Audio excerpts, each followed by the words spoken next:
मार सकते हैं। तो अर्बन कहता है कि लेकिन अगर सेरेस भाग गई तो। ये सुनकर अब सिवेट गुस्सा होता है और उससे कहता है चुप हो जाओ, नहीं तो मैं तुम्हें मार दूंगा। ये सुनकर सिवेट के अब सभी साथी काफी ज्यादा डर जाते हैं। इसके बाद ऐसे स्क्विड से कहने लगता है कि ग्रिम रीडर को बताओ जहाँ कहीं भी वो हो, इन दोनों पर वो हमला ना करे। तो स्क्विड भी कहते हैं ठीक है। वहीं पर अब सिवेट मेमोरी से कहने लगता है कि तुमने तो मेरी इमेजिनेशन को भी सरपास कर दिया, मैं तुमसे एक दिन फिर से जरूर मिलने का वेट करूंगा। ऐसा बोलने के बाद वो वहाँ से जाने लगता है। ये देखकर मेमोरी अब काफी ज्यादा खुश होता है कि सिवेट ने उन लोगों को जाने दिया, यानी कि मेमोरी का प्लान सक्सेसफुल हो जाता है और सिवेट अब मेमोरी की रेंज में आ जाता है। मेमोरी अब सीधा उन लोगों के ऊपर पैरालाइज यूज करने वाला होता है, जो देखकर सिवेट को समझ आ जाता है कि मेमोरी क्या करने वाला है। पर इससे पहले कि वो मेमोरी को रोक सके काफी ज्यादा लेट हो जाता है और मेमोरी उन लोगों को पैरालाइज कर देता है, जिसकी वजह से वो सभी लोग अब नीचे गिर जाते हैं। मेमोरी अब ह्यूमैनिटी स्ट्रॉन्गेस्ट यानी कि सिवेट से कहते हैं कि तुम काफी कमाल के हो, पर तुम्हारे साथ बैटल करने के लिए मैं इतना ज्यादा वेट नहीं कर सकता हूँ और न ही मेरे पास इतना समय है, क्योंकि ये कहानी है रिवेंज की।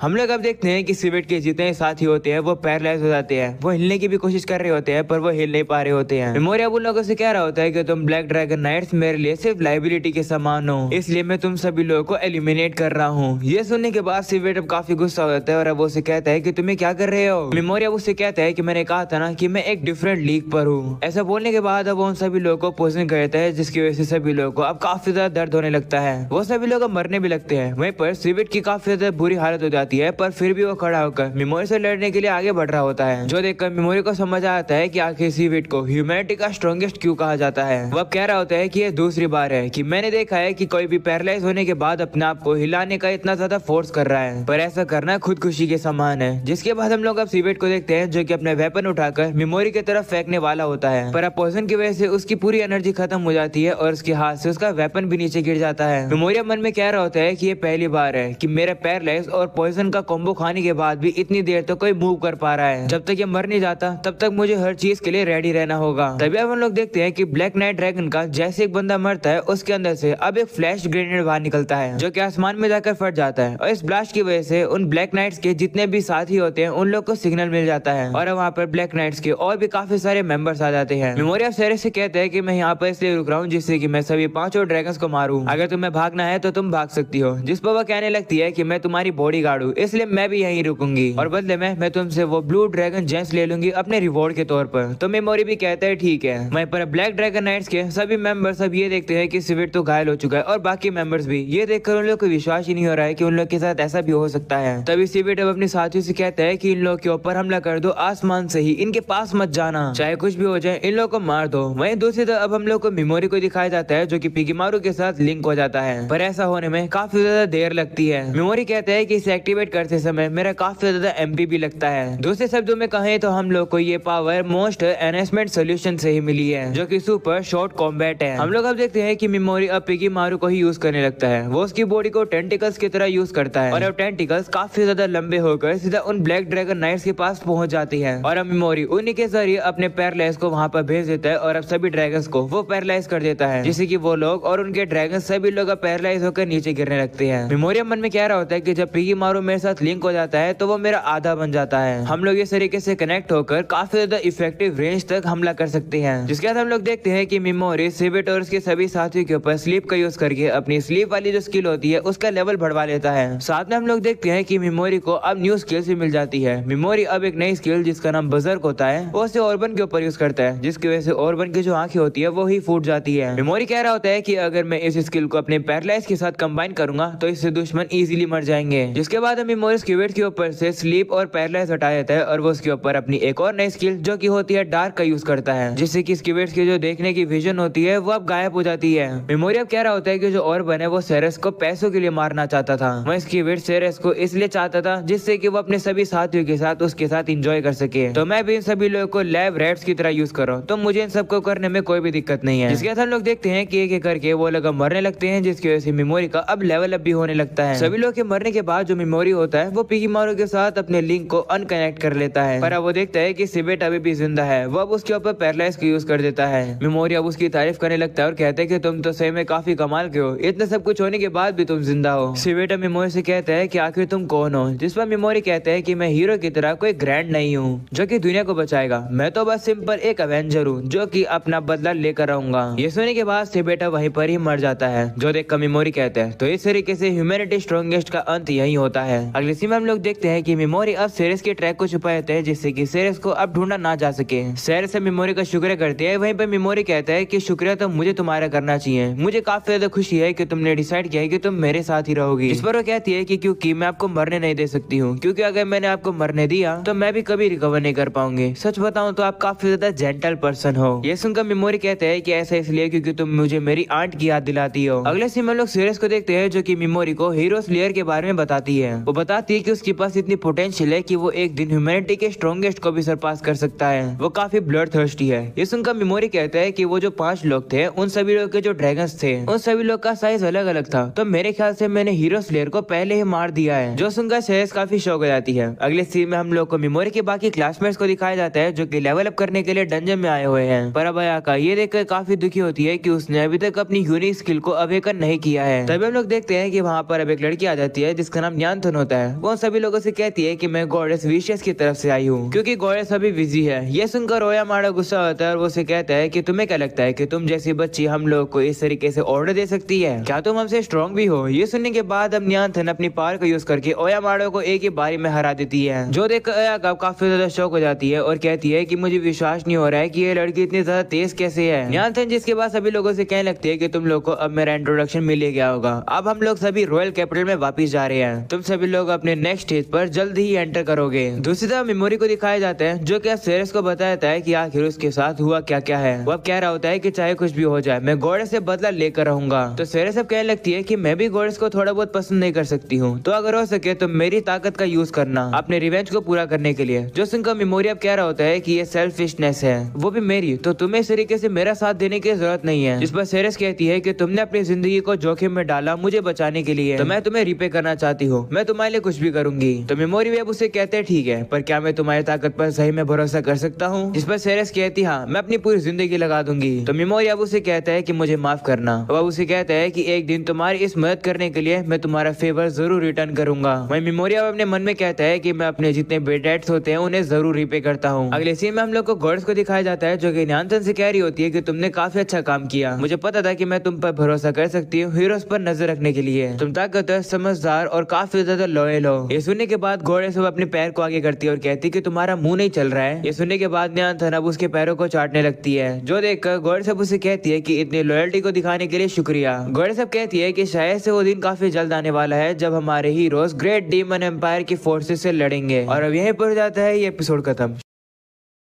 एपिसोड 7 की शुरुआत में हम लोग उसी अबैंडन रूइंस के सामने कुछ सोल्जर्स को देखते हैं जिन्हें वहाँ पर एक पेंडेंट मिलता है, जो देखकर दूसरा सोल्जर कहता है कि हमें इस बात को एलियन को रिपोर्ट करना चाहिए। जिस पर दूसरा गार्ड कहता है कि ऐसा कुछ भी करने की जरूरत नहीं है, क्योंकि यहाँ पर कुछ अजीब हुआ ही नहीं है और आज तक मुझे नहीं लगता कि कोई अबैंडन रूइंस से सर्वाइव कर पाया होगा, क्योंकि यहाँ से सर्वाइव करने के चांस 0 होते हैं। और अब अगले सीन में हम लोग मेमोरी को देखते हैं जो कि टाउन में जा रहा होता है और अब उसी दुकान पर एक मास्क मिलता है। उस दुकान पे जैसे वो उस मास्क को लेता है वो दुकानदार उसे बताने लगता है कि क्या तुम फ्लाइंग किंग में इंटरेस्टेड हो? मेमोरिया पूछने लगता है कि फ्लाई किंग कौन है? तभी दुकानदार उसे बताता है कि वो एक डिमोनिक रेस का किंग हुआ करता था, वो डीमंस के आइलैंड पर राज करता था और उसने सारे इन्वेडर से लड़ाई करी, पर उसे वहाँ से निकाल दिया गया क्योंकि कहा जाता था कि सारी बुराइयां उसी की वजह से होती है और उसकी जो स्क्वाड्रन थी जिसे वो लीड करता था वो भी खत्म हो गई। दूसरी तरफ अब हम लोग को सेरेस को दिखाया जाता है जो कि मेमोरी को याद करके कुछ अलग अलग रिएक्शन बना रही होती है और वो कह रही होती है कि वो मेमोरी की जर्नी में उसके साथ रहेगी उसकी तलवार बनकर। दूसरी तरफ वापस से मेमोरी को दिखाया जाता है जो कि अपने टेंट के अंदर आता है और कहता है कि अभी मैं कोई हीरो नहीं हूँ। ऐसा बोलने के बाद अब वो उस मास्क को पहन लेता है और कहता है कि इसलिए डेविल का जो अपीयरेंस है वो मुझे ज्यादा बेहतर सूट करता है। वो अब कहता है गॉडेस विशेष मैं तुम्हें हरा दूंगा, तुमसे बदला ले लूंगा, तुम्हारी वजह से मैंने अपनी सोल को डेविल को दे दिया है। और अब अगले सीन में हम लोग को मैग्नार किंगडम में एक व्हाइट कैसल में एक मीटिंग को दिखाया जाता है जहाँ पर एक बंदा कह रहा होता है कि मैंने सुना है कि 5 ड्रैगन नाइट्स मारे गए हैं। वो बंदे का नाम होता है सिग्नेस। वो कह रहा होता है कि मुझे तो विश्वास ही नहीं हो रहा है कि ह्यूमैनिटी का स्ट्रॉन्गेस्ट भी मारा गया।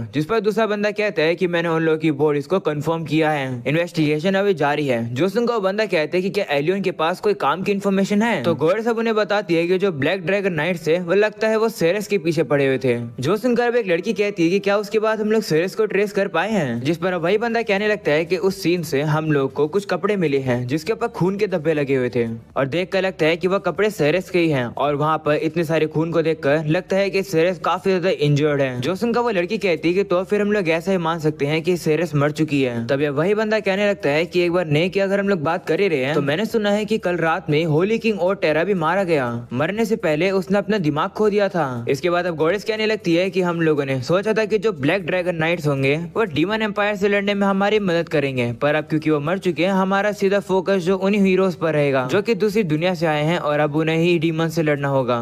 ये सुनकर अब एक बंदा जो कि मीरा एम्पायर का एम्परर है वो कहने लगता है कि ग्रेट डीमन आ रहे हैं। जो सुनकर गॉडेस कहती है कि क्या ये तुम बोल रहे हो इन सब के पीछे कोई छुपा हुआ मीनिंग भी है। तब वो एम्परर कहने लगता है कि जब बुराइयों की पूरी रूट सामने आ जाएगी तो बाकी सभी नेशंस को अपने आप को फोर्स करना होगा एलियन के खिलाफ होने के लिए। जो सुनकर गॉडेस कहती है कि कोई और भी ऑप्शन नहीं है, इस दुनिया के अंदर जितने भी पर्सन रहते हैं वो इसी इवल एलिमेंट्स की बर्डन की वजह से फंसे हुए हैं और अपने फुल पोटेंशियल यूज ही नहीं कर पा रहे हैं। जो सुनकर वही एम्परर कहता है द गॉड किलिंग ट्रेडिशन। तब गॉडेस कहती है कि ये सब बातें करने से तुम्हें कुछ लगता है कि बेनिफिट होगा। तो वह एम्परर अब चुप हो जाता है और कहता है कि माफ करना, इंटरप्ट करने के लिए तुम बोल सकती हो। तो अब वही बंदा कहने लगता है कि मैं तुम सभी लोगों से पूछना चाहता हूँ, क्या तुम सभी लोग को लगता है कि सेरेस ने उन 5 ड्रैगन नाइट्स को मारा है? जो सुनकर अब कुछ कोई बोल ही नहीं रहा होता है। तभी अब वहाँ पर एक शोल्डर आता है जो कि अब उसी बंदे को आकर कुछ बताता है, और अब वही बात को वो बंदा सभी लोगों को बताता है और कहता है कि एक ग्रुप है जो कि बोल रहा है कि उन्होंने ही ब्लैक ड्रैगन नाइट्स को हराया है, और वो ग्रुप अभी ऊर्जा में है, और वो ग्रुप अपने आप को अशिंटो बुलाता है जो कि एक सोर्सर का ग्रुप है। जिससे अब वापस से सेरेस को दिखाया जाता है जो कि मेमोरी से कहती है कि अगर हम लोग यहाँ से और ज्यादा नॉर्थ में जाएंगे तो हम लोग गोल्डन डीमन जोन में पहुंच जाएंगे। भाई मेमोरी भी ये देखता है कि कोई उसका पीछा ही नहीं कर रहे हैं। तभी सेरेस कहती है कि मुझे लगा कि सिटी बिल्कुल परफेक्ट जगह होगी रेडी होने के लिए। तभी अब अचानक से उन लोग को वहाँ से एक चिल्लाने की आवाज आती है जो सुनकर मेमोरी कहता है कि ये क्या है। तो सेरेस बताती है कि आवाज ब्लड कोलिजियम से आ रही है। ये करीना होता है जहाँ पर स्लेव और मर्चेनरीज एक दूसरे को मारते हैं। यहाँ पर जो फाइटर्स होते हैं उन्हें ब्लड फाइटर्स कहा जाता है, और अगर वो लोग फाइट को जीत जाते हैं तो उन लोग को रिवॉर्ड भी मिलता है। यहाँ पर जो गवर्न करता है वो ड्यूक ऑफ फुर्जा है और मर्चेनरी गिल्ड है। अभी तो बस ये एक पॉपुलर जगह बन के रह रही है, पर पहले के समय पर एक ऐसी जगह हुआ करती थी जहाँ पर मर्चेनरी ग्रुप अपने वॉरियर्स को सिलेक्ट करते थे। और इसी में वो लोग अब एक इनके अंदर आते हैं जहाँ पर सेरेस मेमोरी से कहती है कि हम लोग को पैसे बचाने चाहिए, इसलिए हम लोग एक ही रूम बुक कर लेते हैं। तो मेमोरी कहते हैं ठीक है, पर तुम भूल तो नहीं रही हो ना कि मैं एक लड़का हूँ। जो सुनकर सेरेस शर्मा जाती है और कहती है कि मुझे तो कोई दिक्कत नहीं है। तो मेमोरी भी कहते हैं ठीक है। इसके बाद अब वो लोग एक टेबल के अंदर आते थे खाना खाने के लिए, जहाँ मेमोरी देखता है कि यहाँ पर तो काफी सारे कस्टमर्स आए हुए हैं। वहाँ पर लोग ब्लैक ड्रैगन नाइट्स के बारे में बात कर रहे होते हैं, और ये बात कर रहे होते हैं कि शायद से सेरेस ने उन 5 ड्रैगन नाइट्स को मारा है। तो कोई उस बंदे को बता रहा होता है कि नहीं, सेरेस मर चुकी है। ये सारी बातें सुनकर तो सेरेस भी काफी हैरान हो रही होती है। इसके बाद अब लोग कहने लगते हैं कि उन ड्रैगन नाइट्स को अशिंटो ने मारा है। ये बात सुनकर तो मेमोरी भी शौक हो जाता है कि आखिर ये अशिंटो क्या है। तब लोग कह रहे होते हैं कि अशिंटो एक सोर्सर का ग्रुप है, और वो इसलिए भी फेमस हो रहे हैं क्योंकि वो लोग कह रहे हैं कि वो लोग नाइट्स को अपने सोर्सर से ही मार पा रहे हैं। सुनकर सेरेस भी मेमोरी से कहती है कि अशिंटो की बातें हर दिन पूरी सिटी में चलती रहती है, और लगता है कि वो लोग कर्स गॉड को वर्शिप करते हैं। तभी हम लोग देखते हैं कि वहाँ पे कुछ लोग आ जाते हैं जो कि कहने लगते हैं कि हम लोग अशिंटो के प्रोटेक्टर्स हैं, हमें जगह दो बैठने की। हम वो सोर्सर सोल्जर्स हैं जिसने कसम खाई है कि हम लोग कर्स गॉड के बच्चे को यानी मोजी को प्रोटेक्ट करेंगे। ऐसा बोलने के बाद वो लोग वहाँ पर जाकर बैठ जाते हैं। उन्हें देखकर मेमोरी सोच रहा होता है कि ये सभी लोग इतने इंटिमिडेटिंग तो नहीं लग रहे हैं, पर अगर ये लोग उन मर्डर का क्रेडिट लेना चाहते हैं जो कि हम लोगों ने किया है तो ये हमारे लिए काफी ज्यादा अच्छी बात है। इसके बाद अब वहीं पर बैठे बैठे कुछ लोग कहने लगते हैं कि अगर कोई और नाम लिया जाए जो कि ब्लैक ड्रैगन नाइट्स को हरा सकता है तो शायद से वो ड्रैगन किलर हो सकता है, या फिर लियोपार्ड के ब्लड फाइटर हो सकता है, या फिर वही फॉरबिडन विच भी, क्योंकि वो एक डार्क एल्फ है, पर विच को 10 सालों से किसी ने भी नहीं देखा है। तब एक बंदा कहता है कि एक्चुअली में कैपिटल में एक है जो कि उस विच से मिला है। उन लोगों की बातें सुनकर मेमोरी उन लोगों से कहता है कि क्या तुम लोग मुझे सारी बातें डिटेल में बता सकते हो। वो अब उन लोगों के लिए ड्रिंक्स भी ऑर्डर कर देता है। तो वो लोग भी अब लालच में आ जाते हैं, और अब वो लोग मेमोरी को सारी बातें बताने लगते हैं। वो मेमोरी को बताने लगते हैं कि उस फॉरबिडन विच से सिर्फ एक ही लड़की मिली हुई है, और वो है ब्लड फाइटर जो कि सबसे स्ट्रॉन्गेस्ट है। अगर तुम कोलोसियम में जाओगे तो तुम उसे आराम से ढूंढ पाओगे। तभी हम लोग देखते हैं कि वहाँ पर एक लड़की आने लगती है, जो देखकर वही बंदे मेमोरी को बताने लगते हैं कि तुम्हारा लक तो काफी ज्यादा अच्छा है। जिस स्ट्रॉन्गेस्ट फाइटर की हम लोग बात कर रहे थे ये वही है, इसका नाम है ई स्पीड। ये सुनते हैं मेमोरी अब सीधा ई स्पीड के पास आते हैं और कहते हैं कि क्या मैं तुम्हें कोई ट्रीट दे सकता हूँ? मेरा नाम हार्टी है और मैं ये जानना चाहता हूँ कि तुम्हारे बारे में जो र्यूमर्स है वो सच है या नहीं। ये सुनते ई स्पीड मेमोरी से सीधा सीधा कहने लगती है कि तुम्हें क्या चाहिए मुझे जल्दी बताओ, मैं मैं एक ब्लड फाइटर हूँ, पर इसमें तुम्हें इंटरेस्ट नहीं है ना? तो मेमोरी कहता है कि तुम तो काफी कमाल की हो, तुम्हें पता चल गया। मैं सीधा सीधा पूछता हूँ, क्या तुम्हें पता है फॉरबिडन विच कहाँ पर है? तो ईव कहती है कि इसका मतलब तुम उन्हीं लोगों में से हो जो कि रूमर्स पर विश्वास करते हैं। ये बात सच है कि मैं उस जगह पर गई थी जो कि गोल्डन डीमन जोन है, जहाँ पर वो विच थी, पर मैं कभी भी उस विच से मिली नहीं। जो सुनकर मेमोरी कहते हैं कि क्या इसका मतलब तुम्हें नहीं पता है कि वो कहाँ पर है? तो वो कहती है हाँ। वही हम लोग देखते हैं कि सारी बातों को सेरेस भी सुन रही थी। इसके बाद अब ईव मेमोरी से पूछती है कि तुम्हें उस विच से क्या काम है? तो मेमोरी कहता है कि मेरा सपना एक स्कॉलर बनने का है, इसलिए मैंने एक मर्शनरी को भी हायर किया है जो कि सेफली मुझे वहाँ ले जाएगी। तो ईव कहती है कि वो जोन ऐसी जगह नहीं है जहाँ पर तुम कदम रखोगे और सर्वाइव कर पाओगे। मुझे पता है कि मैं थोड़ी सी रूड होंगे, पर तुम वहाँ पर 3 दिन भी सर्वाइव नहीं कर पाओगे। जो सुनकर मेमोरी कहता है कि शुक्रिया मेरी चिंता करने के लिए। ये सुनकर ईव कहती है कि तुम्हारा नेचर तो काफी ज्यादा अच्छा है, तुम्हें देखकर लगता है कि तुम यंग हो, अपनी जिंदगी को इस तरीके से वेस्ट मत करो। मैंने ये जो बात बोली है तुम्हें ये ज्यादा कन्विंसिंग नहीं लगी होगी क्योंकि मैं एक ब्लड फाइटर जो हूँ। ऐसा बोलकर ईव वहाँ से चली जाती है। वहीं पर दूसरी तरफ अब सेरेस मेमोरी से कह रही होती है कि ईव ने जो कहा वो झूठ बोल रही थी। तो मेमोरी भी कहते हैं हाँ, उसके मना करने से अब हम लोग को प्रूव हो गया है कि वो झूठ बोल रही है। ईव को पता है कि आखिर फॉरबिडन विच कहाँ है। इसके बाद वो लोग इनमें आते हैं जहाँ पे मेमोरी कहते हैं कि मैं तो पिगीमारू के लिए खाना लाना ही भूल गया। वो अब कहते हैं कि उस बैग को मैंने काफी समय से यूज नहीं करा, चलो उसे यूज कर लेते हैं। ऐसा बोलकर मेमोरी उसी चीज में से खाना निकाल कर पिगीमारू को खिला देता है। मेमोरी ने उस चीज के अंदर से एक ब्रेड बाहर निकाली थी और सेरेस और वो लोग भी उसे खाने लगते हैं। वो चीज सेरेस को काफी पसंद आती है और वो मेमोरी के पास आकर कहती है कि क्या ये तुम्हारी दुनिया में ये रेगुलर फूड है? वो मेमोरी के कुछ ज्यादा ही पास आ जाती है और वो थोड़ा सा शर्मा जाती है। वह मेमोरी उससे कहते हैं हाँ, क्या तुमने दूसरी दुनिया के खाने को कभी टेस्ट किया है? तो वो कहती है हाँ। जो सुनकर मेमोरी कहते हैं कि अगर तुम्हें और खाना खाना है तो मुझे माफ करना, क्योंकि मैं अपनी इच्छा अनुसार उस बैग में से सेम चीज नहीं निकाल सकता हूँ। वहीं पर सेरेस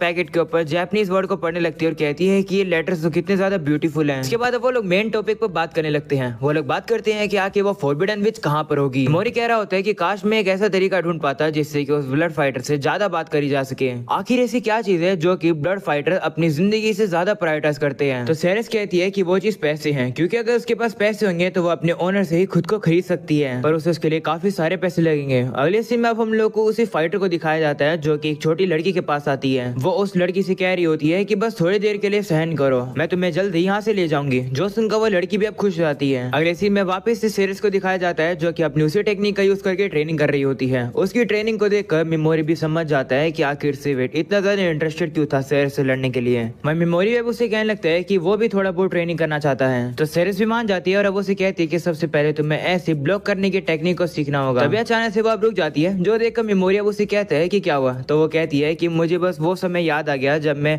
होली नाइट्स को टीच किया करती थी। वो मेमोरी से कहती है उसके ऊपर हमला करने के लिए। तो मेमोरी भी मान जाता है और अब मेमोरी जैसे हमला करता है सेरेस उसके हाथ को डॉज कर लेती है और वो उसके हाथ को पकड़कर पीछे घुमा देती है। सेरेस मेमोरी को सिखाई रही होती है इस टेक्निक के बारे में। तभी अचानक से मेमोरी का जो पसीना होता है वो सेरेस के ऊपर जाकर लग जाता है। ये देखकर वो थोड़ा सा दूर जाती है और वो उसे कहती है माफ करना, हमारा पसीना एक दूसरे को टच कर गया। तो मेमोरी कहते हैं कोई बात नहीं, अगर तुम्हें फिजिकल कॉन्टेक्ट से दिक्कत है तो तुम बस मुझे फॉर्म सिखा दो। तब वही मान जाती है। और अब अगले सीन में हम लोग देखते हैं कि सेरेस अब मेमोरी के कपड़ों को धो रही होती है और अब वो अचानक से उन्हें सुनने लगती है। वो अब कहने लगती है कि मुझे काफी अजीब फील हो रहा है, ऐसा लग रहा है कि मेमोरी का कुछ पार्ट मेरे अंदर मिक्स हो रहा है। वही मेमोरी को पसंद करने लगी है। तभी अब अचानक से वहाँ पर मेमोरी आ जाता है। उसे देखकर वो डर जाती है और मन में कहने लगती है कि उसने मेमोरी को तो यहाँ पर आते हुए सेंस भी नहीं करा। वो मेमोरी से कहने लगती है माफ करना, मैं तुम्हारे कपड़ों को धोने के लिए ले आई, चिंता मत करो मैं तुम्हारे कपड़े धो दूंगी। तो मेमोरी मान जाते हैं और अब हम लोग को रात का सीन दिखाया जाता है जहाँ पर सेरेस तो सो जाती है, पर मेमोरी तो उसी बुक को पढ़ रहा होता है और अब वो सोच रहा होता है कि सेरेस तो सही में काफी ज्यादा अच्छी पर्सन है। सेरेस काफी ज्यादा कोशिश कर रही है मेरे तलवार बनने के लिए। ऐसा करते हुए वो काफी सारे इमोशंस को दबा भी रही है, मुझे उसका शुक्रिया करना चाहिए। तभी हम लोग देखते हैं कि सेरेस की नींद खुल जाती है और वो मेमोरी से कहती है कि आप अभी भी जागे हुए हो। तो मेमोरी कहते हैं हाँ मैं सो नहीं पा रहा हूँ। जो सुनकर सेरेस उसे कहती है कि मेरे पास एक मेडिकल हर्ब है जिससे तुम्हारी नींद बेहतर हो जाएगी। उन्हें देखकर मेमोरी कहता है कि ये तो इसके काफी वेरिएंट्स हैं। तो वह कहती है हाँ इन सभी हर्ब्स का इफेक्ट अलग अलग है, इसे पीने के बाद थोड़ी सी अंदर एनर्जी भी आ जाती है और वैसा इफेक्ट भी आ जाता है। ये सुनने के बाद मेमोरी अपने बैग में से एक क्यूब जैसी चीज को बाहर निकाल लेता है और अब वो उसे एक कप के अंदर डाल के उसके अंदर गर्म पानी मिला देता है जिससे कि अब वो एक सूप बन जाता है। वो सूप काफी ज्यादा टेस्टी भी होता है। इसके बाद वो लोग डिसाइड करते हैं कि वो लोग इसके अंदर हर्ब्स को डालेंगे। शायद सब उन हर्ब्स को डाल ही रही होती है पर तभी गलती से ज्यादा हर्ब्स डल जाती है। इस वजह से वो मेमोरी से माफी मांगती है और कहती है कि जिसमें ज्यादा हर्ब्स डल गई थी उसे मैं पी लूंगी।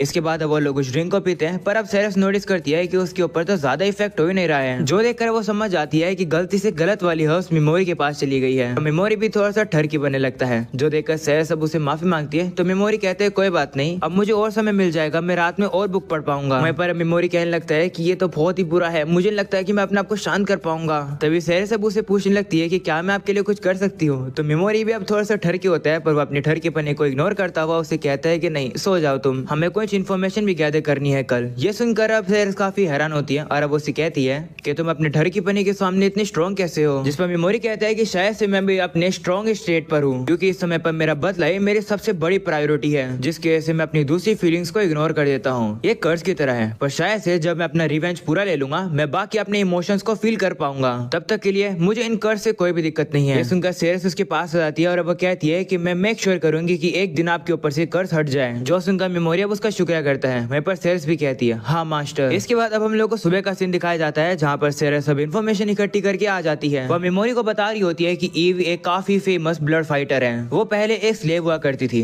पर उसे एक स्लेव मार्केट में अरीना में बेच दिया गया, और क्योंकि वो एक लेपर्ड किंग थी तो सभी लोग काफी एक्साइटेड थे उसकी फाइट के लिए। वो लगातार ही अपनी फाइट को जीतती रही 3 साल तक, आज तक उसे कोई नहीं हरा पाया है। तो मेमोरी कहता है कि क्या तुमने सुना है कि कल ईव का फाइनल मैच है? क्या इसका ये मतलब है कि उसने ऑलरेडी इतने पैसे कमा लिए हैं कि वो अपनी खुद की फ्रीडम को बाय कर सके? अगर ऐसा है तो उसके साथ पैसों से नेगोशिएशन करना हमारे लिए काफी मुश्किल हो जाएगा। तो अब सेरेस मेमोरी को बताती है कि अपेरेंटली जो ईव है उसने 2 साल पहले ही अपने लिए इतने पैसे इकट्ठे कर लिए थे कि उसने अपनी फ्रीडम को कमा लिया। तो उसका मेमोरी कहता है कि तो फिर वो किस लिए लड़ रही है? तो सेरेस अब उसे एक पर्ची देती है और कहती है कि यहाँ पर थोड़ा एक ट्विस्ट है। वो एक बच्ची को फ्रीडम दिलवाना चाहती है, इसलिए वो पैसे इकट्ठा कर रही है। और वैसे कहा जाता है कि ज्यादातर पावरफुल ब्लड फाइटर पास्ट में अपने फाइनल मैचेस में ही मारे गए हैं। तो मेमोरी कहते हैं हाँ ये मैंने सुना है कि क्योंकि वो उनका फाइनल मैच होता है, उनका जो अपोनेंट होता है वो भी काफी पावरफुल होता है। तो सेरेस कहती है कि इतना ही नहीं, मैंने सुना है कि जो ड्यूक इस ब्लड कॉलोसियम को चलाता है वो इसलिए काम कर रहा है जिससे कि ब्लड फाइटर्स का डिसएडवांटेज रहे, वो खुद उन्हें हरवाना चाहता है। ये सुनकर मेमोरी अब खुश होता है और कहता है कि लगता है हम लोग को एक क्लू मिल गया है। और अब यहीं पर जाता है ये एपिसोड खत्म।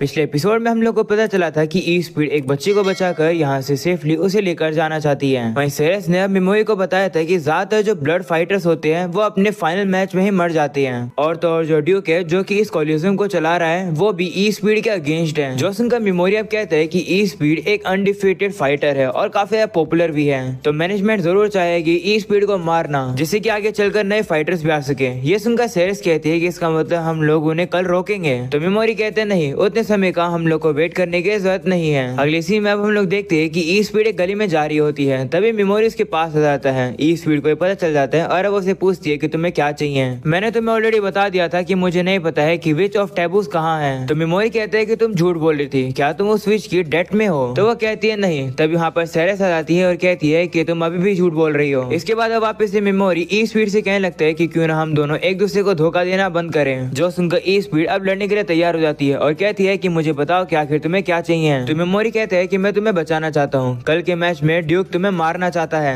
जो सुनकर ईव कहती है कि अगर ऐसी बात है तो तुम मुझे बचाना क्यों चाहते हो? तो मेमोरी कहते हैं कि क्योंकि तुम्हें उस विच के बारे में पता है, और अगर तुम मर जाओगी तो मुझे विच के बारे में कुछ नहीं पता चलेगा। जिस लड़की को तुम बचाना चाहती हो, अगर हम लोग उस लड़की को आज रात लेकर यहाँ से भाग जाएं तो कैसा रहेगा? जो सुनकर ईव गुस्सा हो जाती है कि मेमोरी को उस लड़की के बारे में पता है। वो उसे कहती है कि अगर तुमने उसे हाथ भी लगाया तो मैं तुम्हें छोड़ूंगी नहीं। तो मेमोरी अब उसे कहता है कि मैं तुम्हें बस इतना समझाना चाहता हूँ कि मैं तुम्हारी सिचुएशन को समझ रहा हूँ। हमें पता है कि तुम उस लड़की यानी कि लीज के फायदे के लिए 2 साल से लड़ रही हो। ये सुनकर अब ईव कहती है कि ड्यूक के प्लान के बारे में बताने के लिए शुक्रिया, पर कल के मैच से पहले मैं यहाँ से नहीं भाग सकती हूँ। तो मेमोरी कहते हैं कि क्यों ना तुम उसे किडनैप करके सीधे यहाँ से भाग जाओ। तो ईव कहती है कि हम लोग उसे लेकर भागेंगे कहाँ पर? जब तक मैं रूल्स को फॉलो करवा कर उसे फ्रीडम नहीं दिलवा दूंगी, ड्यूक हमें चैन से जीने नहीं देगा। वो हम लोग के ऊपर बाउंड्री लगा देगा और हम लोग को मरवाने की कोशिश करेगा। अगर बात मेरे ऊपर होती तो मैं कर लेती, पर मैं लीज को खतरे में नहीं डाल सकती हूँ। जो सुनकर मेमोरी कहते हैं कि लेकिन मेरे को छुपने की एक अच्छी जगह पता है, और ये वही जगह है जहाँ पर विच ऑफ टैबूज छुपी हुई है, तुम दोनों उसके साथ रह सकती हो। जो सुनकर अब वो कहती है कि आज तक लैंड ऑफ मॉन्स्टर के हट तक कोई नहीं पहुँच पाया है। ये सुनकर मेमोरी को पता चल जाता है कि ईव पहले भी वहाँ जा चुकी होगी। वह उसे कहते हैं कि अगर हम सभी लोग एक साथ काम करेंगे तो शायद से हम लोग वहाँ पहुँच पाएंगे। मैं प्रॉमिस करता हूँ कि मैं अपनी पूरी ताकत लगाकर उस लड़की को प्रोटेक्ट रखूंगा। जो सुनकर अब वो कहती है कि तुम्हारे साथ जो स्वॉर्ड्समैन है उसके पास मार्शल आर्ट्स की ट्रेनिंग है, पर तुम्हारे पास क्या है? जिस पर मेमोरी कहते हैं कि दिखता नहीं होगा, पर मैं मैजिक में काफी कमाल का हूँ। मैं इतना अच्छा हूँ कि मैं स्केलेटन किंग को आराम से हरा सकता हूँ। तो ईव कहती है कि वो स्केलेटन तो कुछ भी नहीं है, लैंड ऑफ मॉन्स्टर में तो इससे भी खतरनाक मॉन्स्टर्स रहते हैं। तो मेमोरी कहते हैं कि तो फिर कैसा रहेगा कि मैं तुम्हें बताऊं कि मैंने ही उन 5 ड्रैगन्स को हराया है और उन्हें मारा भी है। इस बात पर ईव विश्वास ही नहीं करती है। जो सिंगर मेमोरी कहता है कि मुझे नहीं पता कि मैं तुम्हें किस तरीके से मनवा सकता हूँ, पर मैं तुम्हें अपनी पावर दिखाता हूँ। ऐसा बोलने के बाद मेमोरी अब पैरालाइज के यूज करके उसे वहीं रोक देता है। ईव भी अब हैरान हो जाती है और कहती है कि मैं मूव मूव नहीं कर पा रही हूँ। तो मेमोरी उसे कहता है कि तुम्हें हिलने का ट्राई नहीं करना चाहिए, नहीं तो तुम्हारी बॉडी में अलग अलग जगहों से खून निकलने लगेगा।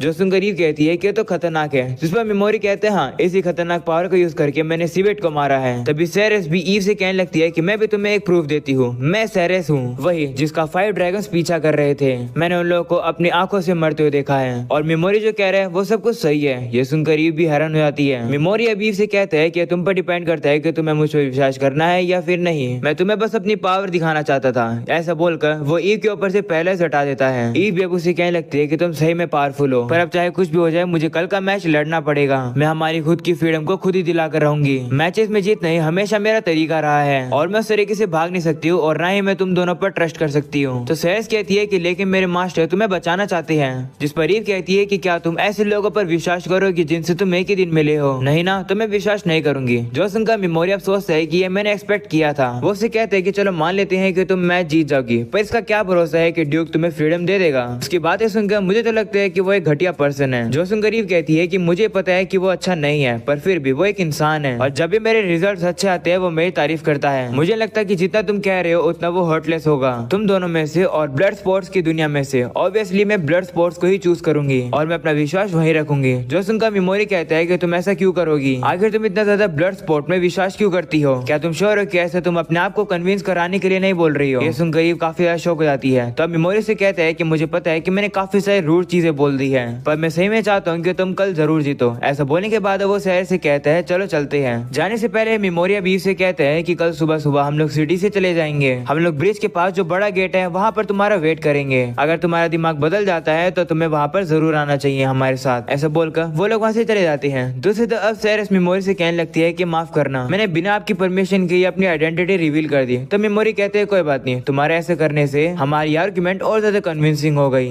वो लोग अब आगे जाते हैं और देखते हैं कि अशिंटो के ग्रुप ने तो एक घर को कर्ज कर दिया है। वो लोग अब लोगों से कह रहे होते हैं कि सर माओ जी को जो भी डिफाई करेगा उसके साथ यही होगा। वहीं पर एक लड़की भी कह रही होती है कि इस घर का मालिक काफी बुरी तरीके से मरा है। जो सुनकर मेमोरी को गुस्सा आता है और अब वो आगे बढ़ता है और कहता है कि इन ग्रुप को सही में लगता है कि इन लोगों ने 5 ड्रैगन्स को हराया है। वो लोग अब आगे जाते हैं और देखते हैं कि वो लोग तो एक लड़की को परेशान कर रहे होते हैं। वो लोग जबरदस्ती उसे अपने साथ लेकर जा रहे होते हैं। ये देखकर सेरेस गुस्से में आकर उन लोगों के ऊपर हमला करने वाली होती है, पता ही मेमोरी उसे रोक देता है और अब वो खुद बजर का यूज करके उन सभी लोगों को आपस में ही लड़वा देता है। जिसके बाद अब वो लोग वहाँ से चले जाते हैं और अब हम लोग देखते हैं कि वो लोग अब उसी ब्रिज पर आ जाते हैं जहाँ पर सेरेस सब कह रही होती है कि क्या ईव का और उस लड़की का कोई फ्यूचर होगा भी? क्या वो शांति से जी भी पाएंगे? तो मेमोरी कहते हैं नहीं, जितना मैंने सुना है ईव का जो मालिक है जो कि ड्यूक है वो काफी बुरा है। जब तक वो है तब तक ईव का फ्यूचर बिल्कुल भी अच्छा नहीं हो सकता है। मेमोरी मन में सोच रहा होता है कि अगर कोई इतना डरपोक होगा मैं तो उस पर विश्वास करूंगा ही नहीं। जब तक ईव एक अच्छी पर्सन बनी रहेगी उसके लिए कोई भी हैप्पी एंडिंग नहीं होगी। दूसरी तरफ अब वापिस ईव को ही दिखाया जाता है जो कि मन में सोच रही होती है कि मैं ड्यूक को सेटिस्फाई करूंगी अपनी विक्ट्री से। पर तभी अब उसे मेमोरी की बात वापस से याद आती है और वो बेचैन होकर चली जाती है। वो अब ये देखना चाहती है कि क्या कल के मैच के बाद उसे फ्रीडम मिल जाएगी। वो अब छुप कर देखती है कि जो ड्यूक होता है वो एक बंदे से बात कर रहा होता है कि ईव का कल काफी कमाल का मैच होगा। तो ड्यूक भी कहता है हाँ ऐसे ही होगा, ईव मर जाएगी ना जैसे हम लोगों ने प्लान किया है। ड्यूक अब कह रहा होता है कि मैच से पहले हम लोग उसे थोड़ा सा पैरालाइज कर देंगे जिससे कि वो मैच में मर जाए। वहीं पर ये सारी बातें सुनकर ईव काफी गुस्से में आ जाती है। ड्यूक अब कह रहा होता है कि मैंने काफी सारे चांस दिए ईव को शाइन करने के लिए, अंत तक वो एक बीस्ट रही है। कल हारने के बाद हम लोग उसकी चमड़ी को यूज करेंगे, काफी कमाल का रहेगा। तब वो ड्यूक का साथी भी कहते हैं हाँ पर हम लोग लिज का क्या करेंगे, क्या आप उसे फ्रीडम दे दोगे? तो ड्यूक कहते हैं कि सच बताऊं तो उसे मैं अपने पास रखूंगा। वो भी बच्ची है पर एक दिन वो काफी खूबसूरत लड़की बनेगी, तो उस समय पर मैं उसके साथ एंजॉय करूंगा और जब मैं उसे बोर हो जाऊंगा तो मैं उसे किसी वेयर हाउस में छोड़ दूंगा। तो बंदा उसे कहने लगता है कि लेकिन आपने ईव के साथ इतना टाइम स्पेंड किया, आपको उसके लिए कोई सिंपैथी नहीं है क्या? तब ड्यूक कहते हैं कि तुमने तो काफी अजीब क्वेश्चन पूछ लिया, एक जानवर के लिए कोई सिंपैथी दिखाता है क्या? ये सारी बातें सुनकर ईव काफी ज्यादा गुस्से में आ जाती है और अब उसे समझ आता है कि अगर उसे लिज को रेस्क्यू करना है तो उसे भागना ही होगा। वह वहाँ से जा रही होती है पर तभी वहाँ पर अशिंटो का लीडर मुआजी आ जाता है जो कि उसे कह रहा होता है कि कल के मैच के लिए मैं काफी ज्यादा एक्साइटेड हूँ। तभी अब वहाँ पर अशिंटो के और भी काफी सारे मेंबर्स आते हैं जो कि मुआजी को कुछ बताने चाहते हैं। वहीं पर ईव तो वहाँ से चली जाती है और वो सीधा उसी ब्रिज पर आ जाती है और वो सोचने लगती है कि क्या वो लोग यहाँ से चले गए हैं, पर तभी उसे पता चलता है कि वो लोग तो वहाँ से गए नहीं है। मेमोरी से कहते हैं कि जितना हमने एक्सपेक्ट किया था तुम तो उससे जल्दी आ गई, अगर तुम यहाँ पर आई हो इसका मतलब, तो वो उसे कहती है हाँ जैसे तुमने कहा था ड्यूक वैसे करने वाला है। तो मेमोरी अब उससे कहते हैं कि क्या हम लोग हमारे साथ उस लड़की को भी लेकर चलेंगे? तो ईव कहती है हाँ मैं उसे अकेला नहीं छोड़ सकती हूँ। तो मेमोरी उसे कहते हैं कि इसका मतलब तुम हमारे साथ लैंड ऑफ मोशंस में चलोगी ना? तो वो कहती है हाँ मेरे खुद के रीजंस हैं पर मैं तुम्हें बता दूंगी कि आखिर वो विच कहाँ रहती है। मेमोरी भी कहते हैं ठीक है चलो चलकर उस लड़की को लेकर आते हैं। अगले सीन में अब हम लोग को दिखाया जाता है कि लिस की जो मालिक होती है वो उसे डांट रही होती है क्योंकि वो अच्छे से काम नहीं कर रही है। वहीं पर दुकान पे एक जो बंदा बैठा होता है वो तो अब लिस को छेड़ने ही लगता है। जो देखकर वो लेडी अब उस बंदे से कहती है कि उसको हाथ मत लगाओ क्योंकि काफी इंपोर्टेंट पर्सन ने कहा है कि वो एक दिन लिस को खरीदेगी। जिस पर वो बंदा कहने लगता है कि लेकिन लिस काफी ज्यादा शांत है, ना ही वो रोती है और ना ही वो स्माइल करती है। क्या तुम श्योर हो कि इसके पास इमोशंस है? जिस पर अब वो ओनर कहने लगती है कि हो सकता है कि एक्टिंग कर रही हो। ऐसा बोलने के बाद अब वो लिस को काफी मारने लगती है जिसकी वजह से वो नीचे भी गिर जाती है। वो लेडी अब कहने लगती है कि चलो देखते हैं कि कितनी देर तक सहन कर सकती है। वही लिस तो अब कोशिश कर रही होती है कि वो रोए ना। वो याद करती है कि ईव ने उसे खिलौना दिया था और कहा था कि हम लोग फ्रीडम पाकर रहेंगे। जो याद करके लिस कहती है कि मुझे भी अपनी बड़ी बहन यानी कि ईव की तरह ताकतवर बनना होगा।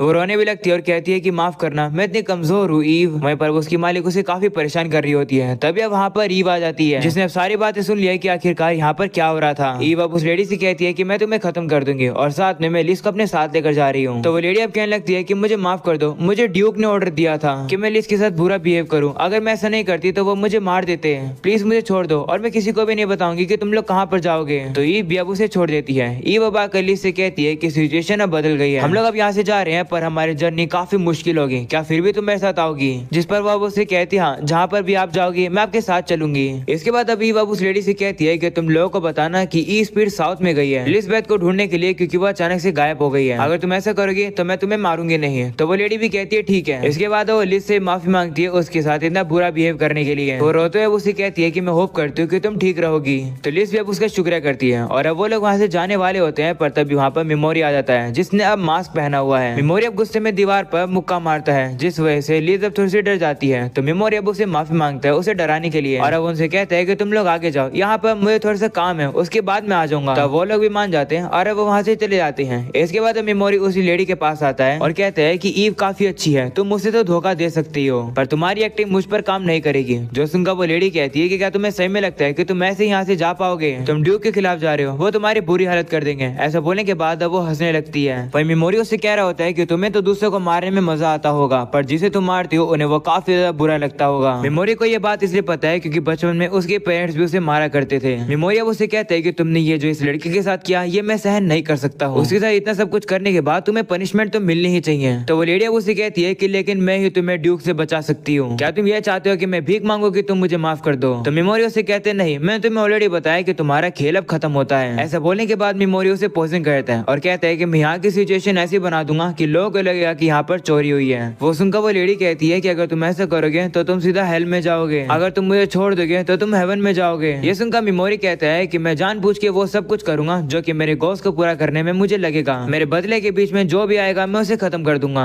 तुम खुद बेवकूफ हो, तुम और मैं दोनों ही हेल में जाएंगे। और अब अगले सीन में हम लोग देखते हैं कि मेमोरी उस लेडी को खत्म करके बाहर आ जाता है जहाँ पर ईव अब उसे पूछती है कि तुमने उस लेडी का क्या किया। मेमोरी उसे बताता नहीं है और अब पूछता है कि क्या लिस ठीक है, जिस पर वो कहती है हाँ। और अब वो लिस से कहती है कि अपना इंट्रोडक्शन दो। तो लिस भी बताती है कि मेरा असली नाम एलिजाबेथ है पर तुम मुझे लिस बुला सकते हो, मेरा कोई भी सरनेम नहीं है। तो मेमोरी ये सुनकर उसे कहते हैं कि मेरा नाम टोका है, मैंने हार्ट ये अपना झूठा नाम बताया था और ये जो सोर्समैन मेरे साथ है वो है सेरेस एशरेन। इसके बाद लिस अब मेमोरी से कहने लगती है कि मैं कुछ भी करूंगी पर प्लीज मुझे मेरी बड़ी बहन ईव के साथ रहने देना। जिस पर मेमोरी कहते हैं कि हम लोग खतरनाक जगहों पर जाने वाले हैं जहाँ पर हम लोग अपनी जान भी गवा सकते हैं। तो लिस कहती है कि मुझे से फर्क नहीं पड़ता, मुझे बस अपनी बड़ी बहन के साथ रहना है। तो मेमोरी भी मान जाता है और वो कहते हैं ठीक है तुम हमारे साथ आ सकती हो। तभी अभी मेमोरी से कहती है कि पता नहीं क्यों पर मुझे एक पानी जैसी आवाज आ रही है। तो मेमोरी से कहते हैं कि ये पानी जैसी चीज पिगी मारू की है। इसके बाद हम लोग देखते हैं कि मेमोरी उन लोगों की दोस्ती पिगी मारू से करवा देता है। और अब अगले सीन में ई मेमोरी से कहती है कि मैं तुम लोग को बताऊंगी कि विच ऑफ टैबूज कहाँ रहती है और उससे पहले मैं जानना चाहती हूँ कि आखिर तुम मुझसे मिलना क्यों चाहते हो। तो मेमोरी उसे कहते हैं कि मेरे पास एक फॉरबिडन मैजिक का स्क्रॉल है जिस पर एंशिएंट मैजिक से लिखा गया है और उसे डिकोड करना काफी मुश्किल है और मैंने सुना है कि जो विच ऑफ टैबूज है वो उसे पढ़ पाएगी, तो इसलिए मैं उससे मिलना चाहता हूँ। जो सुनकर ईव कहती है कि क्या इसका मतलब तुम उसको कोई नुकसान नहीं पहुंचाना चाहते हो। जिस पर मेमोरी कहते हैं कि अगर वो मुझे कोई नुकसान नहीं पहुंचाएगी तो मैं भी उसे नहीं पहुंचाऊंगा। तो ईव कहती है कि मैं एक नॉर्मल पर्सन हूँ, तुम्हारी तरह मैं फ्यूचर को प्रिडिक्ट नहीं कर सकती हूँ। जिस पर मेमोरी कहते हैं कि मैं भी प्रिडिक्ट नहीं कर सकता हूँ। तभी ईव मेमोरी से कहती है कि मैं कसम खाती हूँ कि मैं तुम्हारे लिए लॉयल रहूंगी, मुझे भरोसा है कि तुम एक ट्रस्ट वर्दी पर्सन हो। जिस पर मेमोरी कहते हैं कि तुम मुझ पर विश्वास क्यों कर रही हो। जिस पर वो कहती है कि तुम मेरे ऊपर काफी खतरनाक तरीके यूज कर सकते थे उस विच की इन्फॉर्मेशन मुझसे पाने के लिए, तुम लिस्ट का भी यूज कर सकते थे मुझे धमकी देने के लिए, पर तुमने ऐसा नहीं किया। इससे पता चलता है कि तुम एक अच्छे पर्सन हो। तो मेमोरी अब उससे कहता है कि थोड़े समय पहले तुम ही कह रही थी ना कि तुम एक दिन में लोगों पर विश्वास नहीं करती हो। तो वो कहती है कि मुझे इतना तो पता चल गया कि विश्वास इस बात से डिटरमाइन नहीं करता है कि तुम एक पर्सन के साथ कितना टाइम स्पेंड कर चुके हो। इसके बाद वो लोग घोड़े पर बैठकर आगे जाते हैं, जहाँ पर सेरेस मेमोरी से कहती है कि क्या लिस को लैंड ऑफ मोशन में ले जाना ठीक रहेगा। तो मेमोरी कहते हैं हाँ, चाहे कुछ भी हो जाए मैं उसे प्रोटेक्ट करके रहूंगा, कुछ भी हो जाए मैं उसे और ईव को विच ऑफ टैबूज के पास पहुंचा कर रहूंगा। जो सुनकर सेरेस कहती है कि तुम काफी दयालु हो। तो मेमोरी कहता है कि मेरे पास और भी रीजन है उन्हें अपनी पार्टी में ऐड करने के लिए, और वो ये है कि ईव पहले भी लैंड ऑफ मोशन में जा चुकी है और विच के साथ उसके कनेक्शंस भी हैं। तो विच को अप्रोच करना काफी इजी रहेगा। और रही बात लिस की, तो कहा जाता है कि वो जो विच है वो भी एक डार्क एल्फ है लिस की तरह ही। तो हम लोग एक ऐसे विजिटर्स होंगे जिसने एक यंग लड़की को बचाया, वो भी उसकी स्पीसीज के ही। अगर उसे ये बात पता चलेगी तो वो जरूर हमसे बात करना चाहेगी।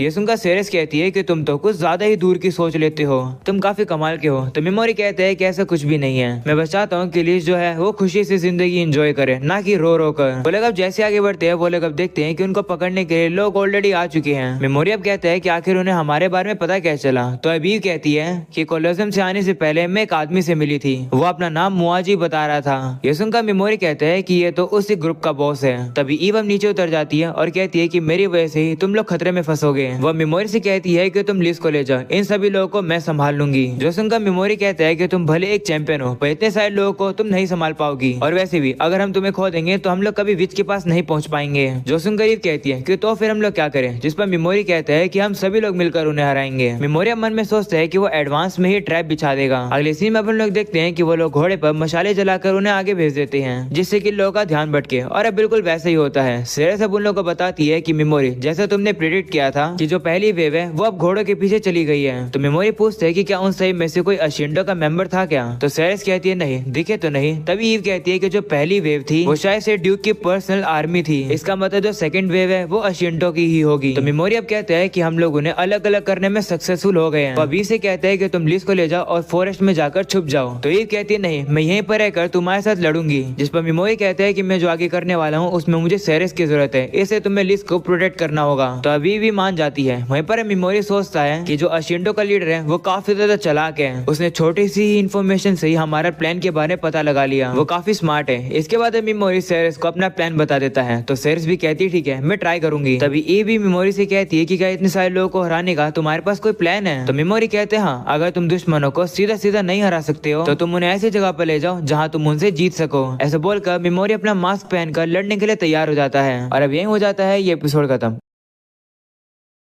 एपिसोड 9 में हम लोग देखते हैं कि मुआजी को पता चल जाता है कि उन लोगों ने उनके लिए ट्रैप बिछाया है। वो अब कहने लगता है कि तुम्हें पता ही था कि हम लोग इस ट्रैप में नहीं फंसेंगे, तो तुम लोग जरूर चाहते होगे कि हम लोग फॉरेस्ट में सीधा घुस जाएं। मुझे तुम्हारे प्लान पता चल गया, इससे चुपचाप से बाहर आ जाओ। ये सुनकर सेरेस अब बाहर आ जाती है, और क्योंकि उसने मास्क पहन रखा था मुआजी उसे पहचानता नहीं है। वहीं वो सेरेस को मान रहा होता है कि वो तो एक फ्लाई स्वॉर्ड्समैन है जो की कहानियों के कैरेक्टर है। मुआजी अब उसे कह रहा होता है कि मुझे नहीं पता कि तुम कौन हो, पर अगर तुम ईव को और उस लड़की को हमारे हवाले कर दोगे तो हम तुम्हारी जान को बख्श देंगे। उससे भी अच्छा हम लोग तुम्हें अशिंडो के ग्रुप में भी आने देंगे, क्योंकि तुम्हें कमाल की वॉरियर लगती हो। ये सुनकर सेरेस कहती है कि अगर मैं मना करूंगी तो फिर क्या होगा। जिस पर मुआजी कहता है कि तो फिर मैं तुम्हारे ऊपर अपने कर्सेस छोड़ दूंगा। हमारे कर्सेस के आगे तो 5 ड्रैगन्स भी हार गए। जिस पर सेरेस कहती है तो तुम लोगों ने उन ड्रैगन्स को हराया है। जिस पर मुआजी कहते हैं हाँ, ह्यूमैनिटी का स्ट्रॉन्गेस्ट भी हम लोगों के कर्सेस के सामने पावरलेस था। तो सेरेस अब उन लोगों से कहती है कि प्रॉमिस करो कि तुम ईव और उस लड़की को सेफली रखोगे। जिस पर मुआजी कहता है ठीक है। जिस पर सेरेस कहती है ठीक है, मेरे पीछे आओ। ये सुनने के बाद अशिंडो के जितने मेंबर्स होते हैं वो तो जा रहे होते हैं, पर तभी मुआजी अपने साथियों को रोकता है और अब सेरेस से कहते हैं कि उन लोगों को हवाले करने का तुम्हारा कोई भी इंटेंशन नहीं है ना। तुम्हारे शब्द सुन के मैं समझ गया कि तुम कोई प्लानिंग कर रही हो, क्योंकि तुमने कहा कि हम सभी लोग तुम्हारे साथ आए, बल्कि अगर कुछ लोग भी आएंगे तो भी सही रहेगा। शायद से तुम चाहती हो कि हम लोग किसी चीज की रेंज में आ जाए, है ना। तुम जान पूछ के हमें जंगलों में ले जाना चाहती हो। ऐसा बोलने के बाद अब मुआजी अपने साथियों से कहता है कि थोड़ी सी दूरी बनाओ और हमला करने के लिए तैयार हो जाओ। जो सुनकर सेरेस अब कहती है कि मुझे लगा था कि तुम अपने कर्से से मुझे मारोगे। तो मुआजी अब कहते हैं कि चलो मैं तुम्हें एक सीक्रेट बताता हूँ। जो मेरे सभी साथी हैं वो सभी असैसिन गिल्ड के सक्सेसर्स हैं। एक बार एक दूसरी दुनिया के हीरो ने डिक्लेयर कर दिया कि जो गिल्ड है वो ईवल है, इसलिए उसने गिल्ड को खत्म कर दिया। इसलिए हम लोग भी ईवल हो गए और हम लोग कर्स मैजिक के यूजर्स हैं। ये सुनकर सेरेस कहती है ओह, तो तुम पॉइजन यूज करते हो। जिस पर मुआजी कहते हैं हाँ, और वो भी एडवांस पॉइजन।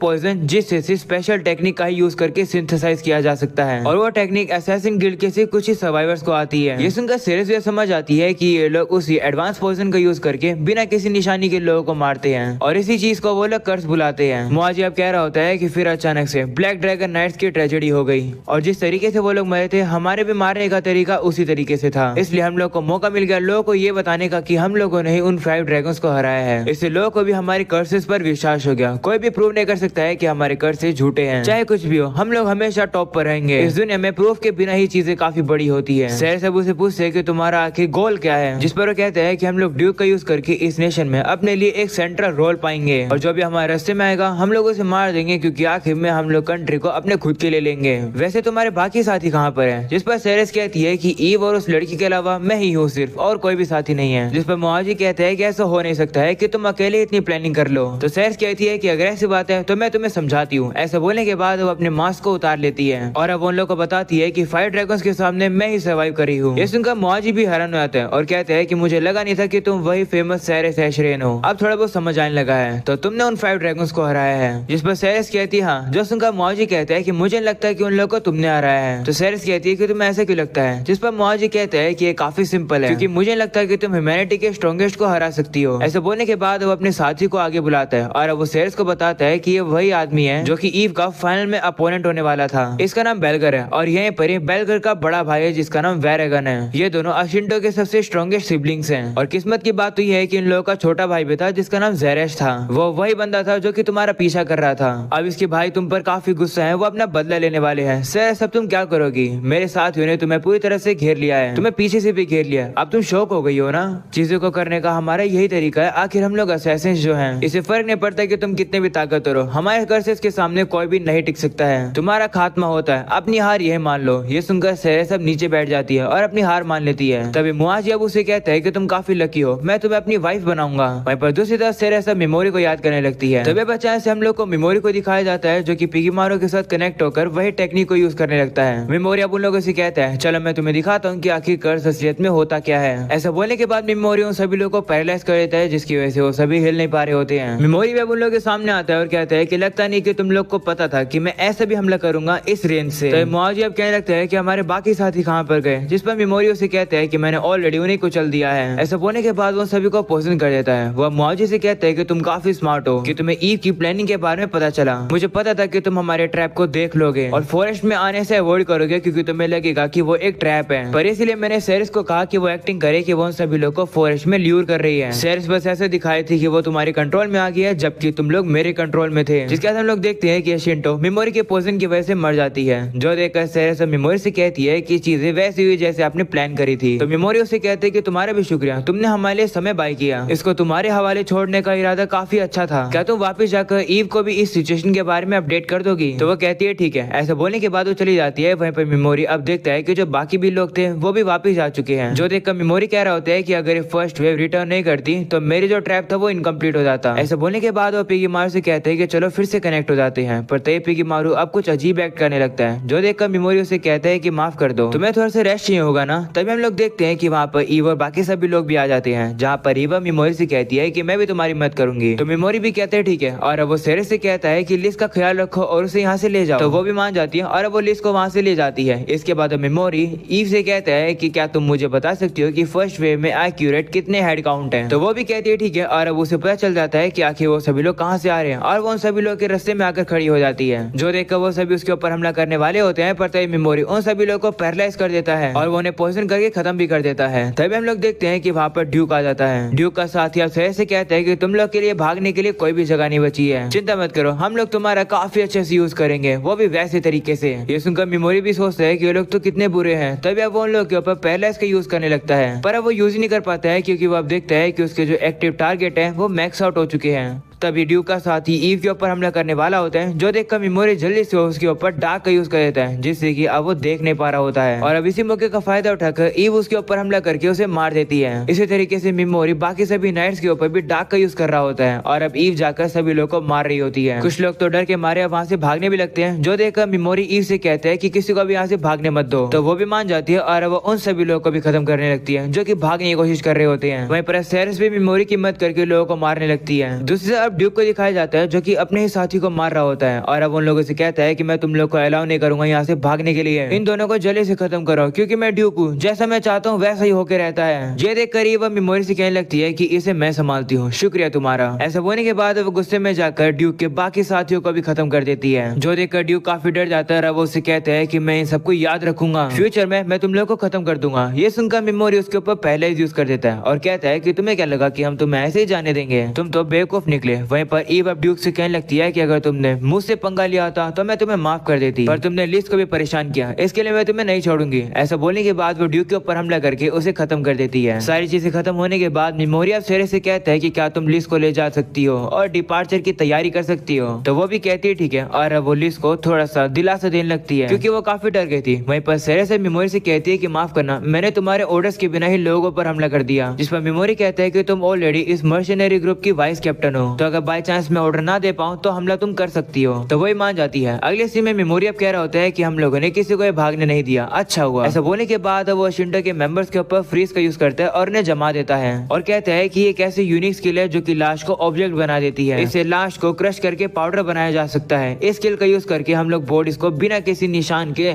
खत्म कर सकते हैं। कर्स मैजिक यूजर क्लेम कर रहे थे कि इन लोगों ने 5 ड्रैगन्स को हराया है, तो मुझे लगता है कि इस बात को यही दबा देना चाहिए, हम लोग अब इनके नाम और निशान को मिटा देंगे। ऐसा बोलने के बाद मेमोरी उनके ऊपर हथौड़ा मार के उन्हें खत्म कर देता है। अगले सीन में अब हम लोग को राजा को दिखाया जाता है, जिसे अब न्यूज मिलती है कि जो अशिंटो है वो गायब हो चुकी हैं। लोगों से बता रहे होते हैं कि सीन पर सिर्फ ड्यूक की लाश और उसकी प्राइवेट आर्मी की लाश मिली है। ये सुनकर किंग शॉक हो जाता है और कहते हैं कि मैं तो अशिंटो को अपने पॉन की तरह यूज करने वाला था, वो प्लान मेरा बिगड़ चुका है। ये बात मैं गॉड्स को कैसे बताऊंगा, कहीं उसका मूड ना ज्यादा खराब हो जाए। वो हम सभी लोगों से कहता है कि चाहे कुछ भी करो पर अशिंटो को ढूंढ कर रहो। अगले सीन में अब हम लोग को दिखाया जाता है कि बारिश की वजह से सेरेस के कपड़े गीले हो जाते हैं और वो अपने कपड़ों को बदल रही होती है, पर तभी लिस उसे कहती है कि पता नहीं कि मेरी बॉडी आपकी तरह ग्रो करेगी या फिर नहीं, क्योंकि मुझे बताया गया है कि अगर मेरी बॉडी अच्छे से बढ़ेगी नहीं तो कोई भी मुझे देखेगा नहीं और मैं एक अच्छी लड़की नहीं बन पाऊंगी। जिस पर सेरेस कहती है कि तुम्हारी ये सोच बिल्कुल गलत है, तुम्हें जिसने भी ये बताया गलत है, सारी चीजों को तुम भूल जाओ, अब से तुम सिर्फ उन्हीं लोगों पर भरोसा करो जिनसे तुम दिल से प्यार करती हो। ये सुनकर लिस खुश होती है और कहती है कि ऐसा लग रहा है कि मुझे एक और बड़ी बहन मिल गई जो कि आप हो। अगले सीन में हम लोग देखते हैं कि लिस और ईव तो आराम से सो जाते हैं। सेरेस मेमोरी से कहती है कि मैं रखवाली करूंगी, तुम रेस्ट ले लो, तो मेमोरी कहता है कि मुझे नींद नहीं आ रही है। ये सुनकर सेरेस कहती है कि तो फिर तुम मेरे पैरों पर सो जाओ, जिस पर मेमोरी कहते हैं कि जितना मैं थका हुआ हूँ उतनी भी तुम थकी हुई हो, अगर तुम चाहती हो तो तुम मेरे पैरों पर सो जाओ। तो सेरेस तो मान जाती है और वो फटाफट से मेमोरी के पैर पर सो जाती है, जो देखकर मेमोरी शॉक हो जाता है। वहीं पर सेरेस उसकी शक्ल देखकर समझ जाती है कि कहीं मेमोरी मजाक तो नहीं कर रहा है। वह उसे माफी मांगती है और कहती है कि मुझे लगा था कि तुम सही में कह रहे हो। तो मेमोरी कहते हैं कोई बात नहीं, वैसे मैं थोड़ा सा क्यूरियस हूँ, मैंने कभी भी एल्फ के कानों को टच नहीं करा, क्या मैं तुम्हारे कानों को टच कर सकता हूँ? तो सेरेस भी मान जाती है और मेमोरी उसके कानों को टच करता है और वो कह रहा होता है कि तुम्हारे कानों को टच करने में थोड़ा सा अजीब लगता है, जिसके वजह सेरेस मेमोरी से कहती है कि पूछना थोड़ा सा अजीब है, पर क्या लिस और ईव के प्रति भी आपके पास कोई स्पेशल फीलिंग्स है? क्योंकि जिस तरीके से आप उनसे इंटरेक्ट करते हो वो काफी जेंटल होता है, बिल्कुल मेरी तरह। क्या वो लोग भी आपको अपनी आंटी की याद दिलाते हैं? तो मेमोरी कहते हैं हाँ, थोड़ा बहुत ऐसा है। ईव जो है वो मेरे अंकल की तरह है, पर उसकी मैनर और स्पीच थोड़ी सी अलग है, पर उसका दिल बिल्कुल वैसा ही है। मेरी आंटी और अंकल की वजह से ही मेरे पास वो रीजन है जिसकी वजह से मैं अपनी दुनिया में वापस जाना चाहता हूँ। और जो लिस है वो मेरी तरह है, उसे भी बिल्कुल मेरी तरह ही अब्यूज किया गया है, इसलिए जो भी मेरे लिए खतरा होगा मैं उस चीज को खत्म कर दूंगा। मैं दुनिया को नहीं बचाने वाला हूँ, बल्कि मैं अपना सिर्फ बदला लेने वाला हूँ। वो शेर से कहते हैं कि तुम्हारे लिए कोई भी जबरदस्ती नहीं है, अगर तुम्हें हमें छोड़कर जाना है तो तुम जा सकती हो। जिस पर अब वो कहने लगती है कि घोड़े के खिलाफ मेरे अपने खुद के थॉट्स हैं और तुमने मुझे इस पार्टी का वाइस कैप्टन बना दिया है, तो मेरा छोड़ के जाने का कोई भी इंटेंशन नहीं है। तो मेमोरी अब उसे कहते हैं शुक्रिया इस क्वेस्ट पर आने के लिए, बदले में मैं तुम्हारी कोई भी एक रिक्वेस्ट पूरी करूंगा, पर वो रिक्वेस्ट मेरी पावर के अंदर होनी चाहिए, तो कुछ भी हो सोच समझ के मांगना। तो सेरेस भी कहती है ठीक है। तो मेमोरी उसे कहता है कि चलो तुम थोड़ा सा रेस्ट ले लो, तो वो भी मान जाती है और मेमोरी उसके ऊपर स्लीप का यूज करके उसे सुला देता है। और अगले सीन में हम लोग को अयाका और न्यानथन को दिखाया जाता है जो कि आपस में ट्रेनिंग कर रहे होते हैं। ट्रेनिंग खत्म होने के बाद न्यानथन अब अयाका से कहती है कि तुम्हारी फॉर्म काफी अच्छी है, टेक्निक में तुम मुझे सरपास कर दोगी, तुम्हें हमारा प्रॉमिस तो याद है ना? जिस पे अयाका कहती है हाँ वो प्रॉमिस जिस पे मैं किसी को भी नहीं बताऊंगी हमारी ट्रेनिंग के बारे में, है ना? तो न्यानथन कहती है हाँ उस प्रॉमिस को प्रॉमिस रखना, क्योंकि अगर गॉडेस को पता चल जाएगा तो तुम्हें ट्रेनिंग कराना मेरे लिए मुश्किल हो जाएगा, तुम ताकतवर जरूर बनोगी। ये सुनकर अयाका उसे कहती है कि वैसे तुमने मेरी मदद करने के लिए क्यों राजी हो गई? जिस पर वो कहती है कि तुम मुझे मेरी छोटी बहन की याद दिलाती हो, इस वर्ल्ड में या तो मारो या फिर खुद मर जाओ, यही रूल है, इसे भूलना मत। और अगले सीन में हम लोग देखते हैं कि मेमोरी ने लिस को अच्छे कपड़े दे दिए हैं जो कि उसे काफी पसंद भी आ रहे होते हैं। इस चीज के लिए वो मेमोरी का शुक्रिया भी करती है। तभी सेरेस मेमोरी से कहती है कि क्यों ना हम लोग अपनी पार्टी का एक नाम रखें, क्योंकि आगे जाकर शायद से हम लोग को एक नाम की जरूरत पड़ेगी। लॉर्ड ऑफ फ्लाइज नाम कैसा रहेगा? ये सुनकर सभी लोग अब कहने लगते हैं कि ये नाम काफी अच्छा है। तो मेमोरी भी मान जाता है और कहते हैं ठीक है चलो आज से हमारे ग्रुप का यही नाम है। इसके बाद वो लोग आगे बढ़ते हैं और फाइनली वो लोग लैंड ऑफ मोस्टर में पहुंच जाते हैं, जहाँ पर मेमोरी को सामने एक पेड़ दिखता है। तो ईव अब उसे बताती है कि ये एक करप्टेड ट्री है। लोग कहते हैं कि पहले ये एक सेक्रेट ट्री हुआ करता था। इसके बाद वो मेमोरी से मैजिक मांगती है तो मेमोरी भी उसे मैजिक दे देता है। तो ईव अब उन लोग को एक क्रैश दिखाती है और कहती है कि क्रैश सिर्फ उन्हीं लोगों को मिला है जो कि हमारे ट्राइब का लीडर है और उनके बच्चे हैं, उन्हीं में ये पास डाउन होता है। जो ग्रीन डॉट है ये दिखाता है कि आखिर हम लोग कहाँ पर हैं, और जो ये रेड डॉट है वो दिखा रहा है कि वो विच कहाँ पर है। तो हम लोग को सिर्फ उसी डायरेक्शन में जाना है जहाँ पर ये दो लाइट कनेक्ट होगी। तभी बचाए उन लोग को कुछ मॉन्स्टर्स की चिल्लाने की आवाज आती है। अगले सीन में हम लोग देखते हैं रात हो जाती है, जहाँ पर वो लोग थोड़ी सी कैंपिंग कर रहे होते हैं। वहीं पर मेमोरी तो अकेला खड़ा हुआ था। वो अपने मन में कह रहा होता है कि मैं तो भूला ही नहीं पा रहा हूँ अपने बदले को जो कि मुझे गॉडेस से लेना है। मैं गॉडेस को खत्म करके रहूंगा। ये जो लैंड है ये काफी ज्यादा खतरनाक है, पर साथ में यहाँ पर ऐसे मॉन्स्टर्स है जिन्हें हराने पे मुझे काफी एक्सपीरियंस पॉइंट मिलेगा। मैं शायद कभी भी एस क्लास या फिर ए रैंक के हीरोज को नहीं हरा सकता हूँ, पर मैं उनके क्लोज तो पहुंच सकता हूँ। इसलिए मुझे और ज्यादा लेवल अप होना होगा। उसके लिए अगर मुझे इस लैंड ऑफ मॉन्स्टर के जितने मॉन्स्टर्स को मारना पड़ा मैं मारूंगा और एक्सपीरियंस पाऊंगा। अगले सीन में हम लोग देखते हैं कि गॉड्स ने बाकी सभी हीरोज को इकट्ठा कर लिया है। वह उन लोगों से कह रही होती है कि तुम सभी लोग काफी अच्छे से लेवल अप कर चुके हो। हार्डवर्क करने के लिए सभी का शुक्रिया, क्योंकि तुम सभी लोग का लेवल बढ़ चुका है। इसका मतलब तुम लोग के शेयर्स भी इंक्रीज होते हैं। तुम सभी लोगों के अंदर कॉम्बैट और भी काफी सारे टेक्निक की कमी है, इसलिए मैंने अलग अलग नेशन के कुछ फेमस लोगों को बुलाया है तुम सभी लोगों को ट्रेनिंग देने के लिए। आया कभी उन लोगों को देखकर कहती है कि ये लोग तो काफी ताकतवर हैं। गॉड साहब उन सभी से कहती है कि हम लोगों ने कंफर्म किया है कि जो ग्रेट डीमन एम्पायर फोर्सेस है वो मूव करने वाली है और मूव करने भी वाली है। तो हमारी जो अगली बैटल होने वाली है वो ग्रेट डीमन एम्पायर की आर्मी से होने वाली है और वो बैटल काफी ग्रैंड होगी, क्योंकि तुम सभी हीरोज पार्टिसिपेट करने वाले हो उस बैटल के अंदर। इसी में अब हम लोग देखते हैं कि गॉड वहां से जा रही होती है और वो न्यान्थन को कह रही होती है कि इसी तरीके से हम लोग को हीरोज का लेवल अप करवाना होगा और साथ में वो लोग कॉम्बैट भी सीखेंगे। मैंने सोचा है कि मैं उन्हें काफी जल्द land of golden I monster में भेजूंगी। अगले सीन में मेमोरी को दिखाया जाता है जिसने अपने उसी बैग में से व्हाइट चॉकलेट्स निकाल दी है, जो कि सभी लोगों को कुछ ज्यादा ही पसंद आ रही होती है। वहीं पर वो चीज तो सेरेस को कुछ ज्यादा ही पसंद आ रही होती है। वो तो कुछ अजीब सा ही रिएक्शन देने लगती है, जो देखकर मेमोरी भी डर जाता है। और अब यहीं पहुंच जाता है ये एपिसोड खत्म। एपिसोड 10 की शुरुआत होती है जहाँ पर हम लोग लिस को देखते हैं जो कि सभी सामान को उठा लेती है और वो सभी से कहती है कि अगर मैं इन सभी सामान को कैरी करूंगी तो तुम लोग मेरे को अच्छे से गार्ड कर पाओगे, इससे हम सभी लोग सर्वाइव कर पाएंगे। जो सुनकर ईव कहती है कि ठीक कह रही है लिस। मेमोरी भी कहते हैं ठीक है, आखिरकार लिस हमारी बैंड की मेंबर भी है। वह उसे कहता है कि अगर तुम थक जाओ तो हमें बता देना और मैं पिकीमारू पर भी भरोसा कर रहा हूँ, जो कि हम लोग को सराउंडिंग के बारे में भी बताता रहेगा। अगले इसी में अब वो लोग आगे बढ़ते हैं जहाँ पर मेमोरी सोच रहा होता है कि हमारे पास खाने और पीने की कमी नहीं है। तो अभी अब उन सभी को पता चल जाता है कि सामने से एक मॉन्स्टर आ रहा है। वो देखकर मेमोरी अब से कहता है कि प्लान के अकॉर्डिंग काम करना, जिसके बाद हम लोग देखते हैं कि वो सभी लोग तो अब झाड़ी में छुप जाते हैं। वहीं पर वो मॉन्स्टर अब सामने आ जाता है। उसे देखकर मेमोरी कहता है कि ये तो बिल्कुल वैसे रेप्टिलियन मॉन्स्टर है जिससे मैं रून्स में लड़ा था, बस ये थोड़ा सा अलग है। जिसके बाद हम लोग ईव को देखते हैं जो कि उस मॉन्स्टर से लड़कर उसका ध्यान भटकाने लगती है और तभी मेमोरी अपनी पावर का यूज करके उस मॉन्स्टर को पॉइजन और पैरालाइज कर देता है। वहीं ईव मेमोरी से कहती है कि जो तुम चाहते थे क्या तुम उसे अचीव कर पाए? मेमोरी कहते हैं हाँ, हमने हमारा पहला स्टेप क्लियर कर दिया है। इसके बाद वो उस मॉन्स्टर के ऊपर स्लीप का भी यूज करता है, जिसके बाद वो कहने लगता है कि मुझे थोड़ा सा शक था कि मेरी जो स्किल्स है वो लैंड ऑफ मॉन्स्टर के क्रिएचर्स पर काम करेगी या फिर नहीं, पर मेरी सभी स्किल्स काम कर रही है। इसके बाद वो मॉन्स्टर खत्म हो जाता है। मेमोरी कहने लगता है कि रूइंस में जिन मॉन्स्टर से मैं लड़ा था वो इससे ज्यादा ताकतवर थे।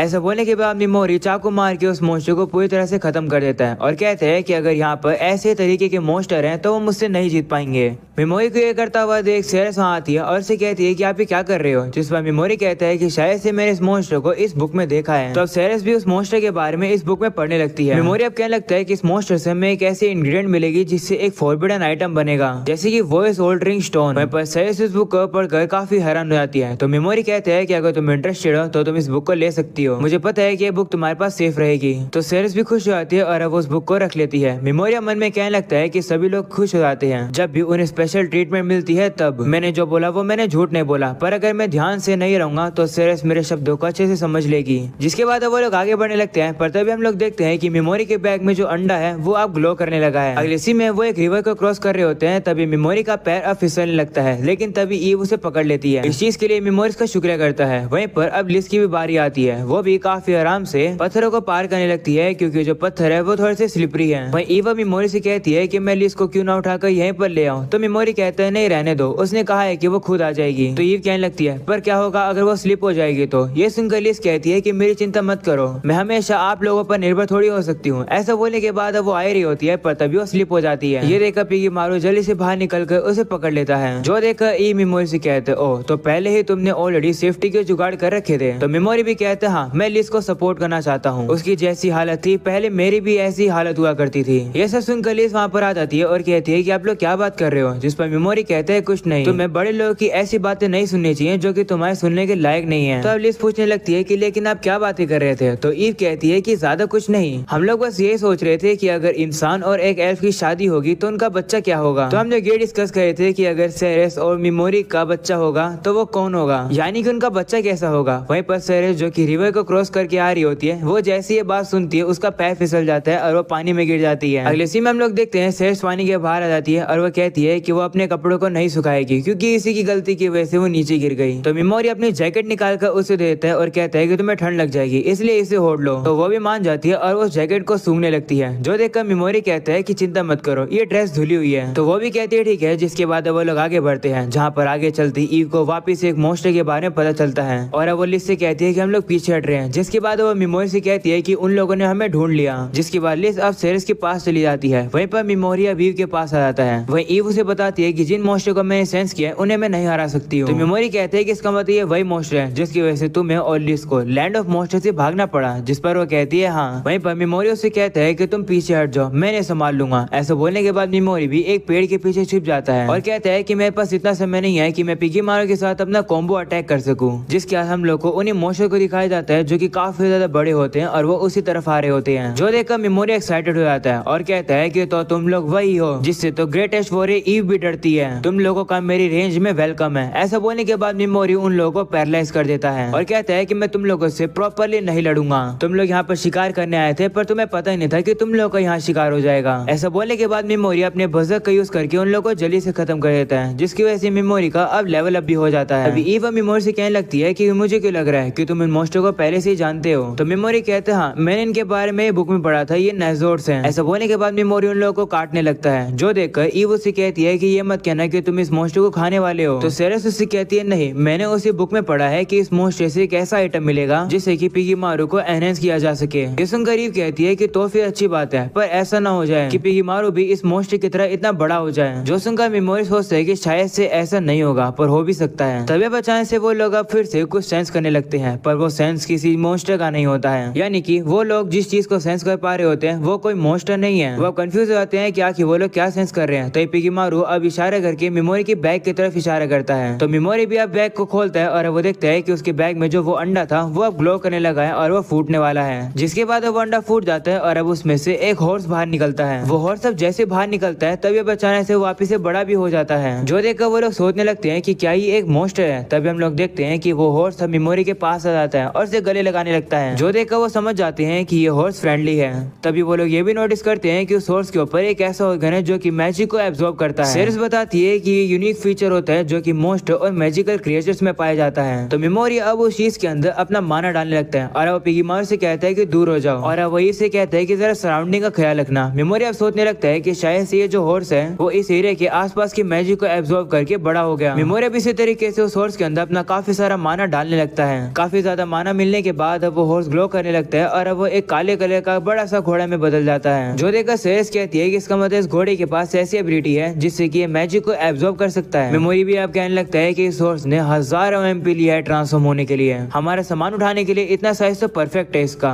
तभी वो हॉर्स अब और इशारे करता है मेमोरी से कि उसके अंदर वो और मैजिक को डाल दे। तो मेमोरी भी मान जाता है और वो उस घोड़े के अंदर और भी काफी सारा माना डाल देता है, जिसकी वजह से वो घोड़ा वापस से इवॉल्व हो जाता है और इस बार वो घोड़ा कुछ ज्यादा ही बड़ा हो जाता है। जो देखकर मेमोरी कहते हैं कि अभी के अभी हमारी पार्टी के अंदर एक कमाल का कंपेनियन ऐड हो गया है, इसका हम लोग नाम क्या रखे। मेमोरी अफसोस है कि ये एक फैंटेसी का हॉर्स है जिसकी 8 पैर हैं, इसका नाम हम लोग स्ले रख देते हैं। ये नाम स्ले को भी काफी पसंद आता है। जो सुनकर सेरेस कहती है कि चलो फिर यही नाम रखते हैं। ऐसा बोलने के बाद वो स्ले को सहलाने लगती है तो स्ले भी सेरेस को चाटने लगता है। जो देख करीब कहती है कि शायद से स्ले तुम्हें पसंद करने लगा है। वही मेमोरी अब स्ले से कहता है कि क्या तुम वापस से अपने ओरिजिनल फॉर्म में आ सकते हो, जिस पर वो कहता है हाँ। जो सुनकर मेमोरी कहता है कि तो काफी अच्छी बात है। और अब अगले सीन में हम लोग को मेमोरी के क्लासमेट दिखाए जाते हैं, जहाँ पर एक लड़की कहती है कि माफ करना ये मेरी वजह से है क्योंकि मैं कमजोर हूँ। तो सागी उससे कहती है नहीं कोई बात नहीं, तुमने अपना बेस्ट दिया। अगले सीन में सागी सभी की तारीफ करती है और कहती कहती है कि हमारा ग्रुप काफी टैलेंटेड है, हम लोग काफी अच्छे से कोऑर्डिनेट कर रहे हैं जिससे कि हम सभी का लेवल बढ़ रहा है और कोबाटो का भी। वहीं दूसरे हम लोग टाकेटो को देखते हैं जो कि थोड़ा सा उदास बैठा था और वो कह रहा होता है कि हम लोग के सामने बस कमजोर ही दुश्मन आ रहे हैं, ये सभी वॉरियर्स हम लोग को अंडर एस्टिमेट कर रहे हैं, मुझे इन लोगों को बताना होगा कि मैं ही टॉप फाइटर हूँ। इसी में हम लोग उन सभी वॉरियर्स को देखते हैं जिन्हें पता चल जाता है कि मॉन्स्टर आ रहे होते हैं, जो सुनकर एक वॉरियर कहते हैं कि हम लोग हीरोज को लड़ने नहीं दे सकते हैं क्योंकि उन लोगों के लिए काफी खतरनाक होगा, इसलिए हम ही लोगों को लड़ना होगा। ऐसा बोलने के बाद वो सभी हीरोज को पीछे कर देते हैं और खुद उन मॉन्स्टर से लड़ने के लिए तैयार हो जाते हैं। वहीं पन्यान और कुछ वॉरियर्स को दिखाया जाता है जो कि उन दुश्मनों को काफी आराम से हरा देते हैं, जो देखकर सभी हीरोज काफी हैरान हो जाते हैं और कहते हैं कि ये वॉरियर्स तो कितने कमाल के हैं। तभी हम लोग देखते हैं कि वहाँ पर और भी काफी सारे मॉन्स्टर्स आ जाते हैं। ये देखकर टाकेटो वहाँ पर आता है और वो उन वॉरियर से कहता है कि तुम लोग कह रहे हो कि मैं पीछे रहूं, ऐसा तो मैं कभी नहीं करूंगा। वह उन सभी वॉरियर से कहता है कि इन सभी लोगों को मुझ पर छोड़ दो। ऐसा बोलने के बाद वो सभी मॉन्स्टर के ऊपर अपनी पावर का यूज करके उन सभी को एक ही बारी में खत्म कर देता है। वह सभी को कहने लगता है कि मेरी यूनिक स्किल अब लेवल 4 की हो चुकी है। वह अपनी पावर को काफी फ्लेक्स करने लगता है। तभी कोबाटो अब कहने लगती है कि हिजिरी और इत्सुकी कहाँ पर है, जो सीधा अब उन्हीं लोगों को दिखाया जाता है जो कि कह रहे होते हैं कि लगता है वहाँ पर कुछ चल रहा है, लेकिन अभी के लिए हम लोग को वापिस जाना चाहिए। उन लोगों ने कुछ लोगों को मार दिया और उन लोगों ने उनकी आइडेंटिटी पूछी पर उन लोगों ने अपनी आइडेंटिटी बताई नहीं। वो लोग अब कहने लगते हैं कि किस कंट्री ने इन लोगों को भेजा होगा, शायद से हमारी क्लास के कुछ लोगों को इन लोगों ने मारने भेजा होगा, शायद से गॉड्स ने इन्हें भेजा होगा। वहीं पर दूसरी तरफ मेमोरी को दिखाया जाता है जो कि बाहर खड़ा था। तभी सेरेस उसके पास आती है और कहती है कि आकर खाना खा लो, तुम आखिर यहाँ क्या कर रहे हो। तो मेमोरी अब उससे कहता है कि इसलिए हमारे साथ है, इसकी वजह से अब हम लोग और भी ज्यादा प्रोग्रेस कर रहे हैं, लगता है कि हम लोग विच के पास काफी जल्द पहुंच जाएंगे। वैसे मैंने थोड़ी देर पहले यहाँ पर एक लाइट देखी, ऐसा लग रहा है कि कोई मॉन्स्टर्स को मार रहा है। जो सुनकर सेरेस कहती है कि वो जगह तो नॉर्थ ईस्ट है। जो सुनकर मेमोरी कहते हैं कि उसी डायरेक्शन में तो एलियन ही है जहाँ पर गॉडेस रहती है। इसके बाद अब हम लोग को सुबह का सीन दिखाया जाता है जहाँ पर सेरेस जैसे उठती है वो अब ईव को बताती है कि मेमोरी और पिगीमारू यहाँ पर नहीं है। जो सुनकर ईव कहती है कि मेमोरी ऐसा पर्सन नहीं है जो कि हम लोग को ऐसी वीरान जगह पर अकेला छोड़ देगा, तुम्हें भी ये बात पता है। जिस पर सेरेस कहती है हाँ। इसके बाद वो लोग बाहर जाकर देखते हैं और देखते हैं कि मेमोरी ने तो फेस मॉन्स्टर्स को हरा दिया है। वो अब उसके पास जाते हैं और कहते हैं कि तुमने ये क्या किया। जिस पर मेमोरी कहता है कि जब तुम सभी लोग सो रहे थे तभी मैंने आसपास इन मॉन्स्टर्स को सेंस किया। जो सुनकर ईव कहती है कि लेकिन ये मॉन्स्टर ह्यूमन फेस बीस्ट है जो कि काफी पावरफुल होते हैं, विश्वास नहीं हो रहा कि तुमने इन्हें अकेले हरा दिया। तो मेमोरी कहता है कि मुझे ऐसे मॉन्स्टर से लड़ने की आदत है तो मुझे दिक्कत नहीं हुई है, मैं देख रहा हूँ कि इनके पास से मुझे कोई काम का इंग्रेडिएंट मिलेगा या नहीं।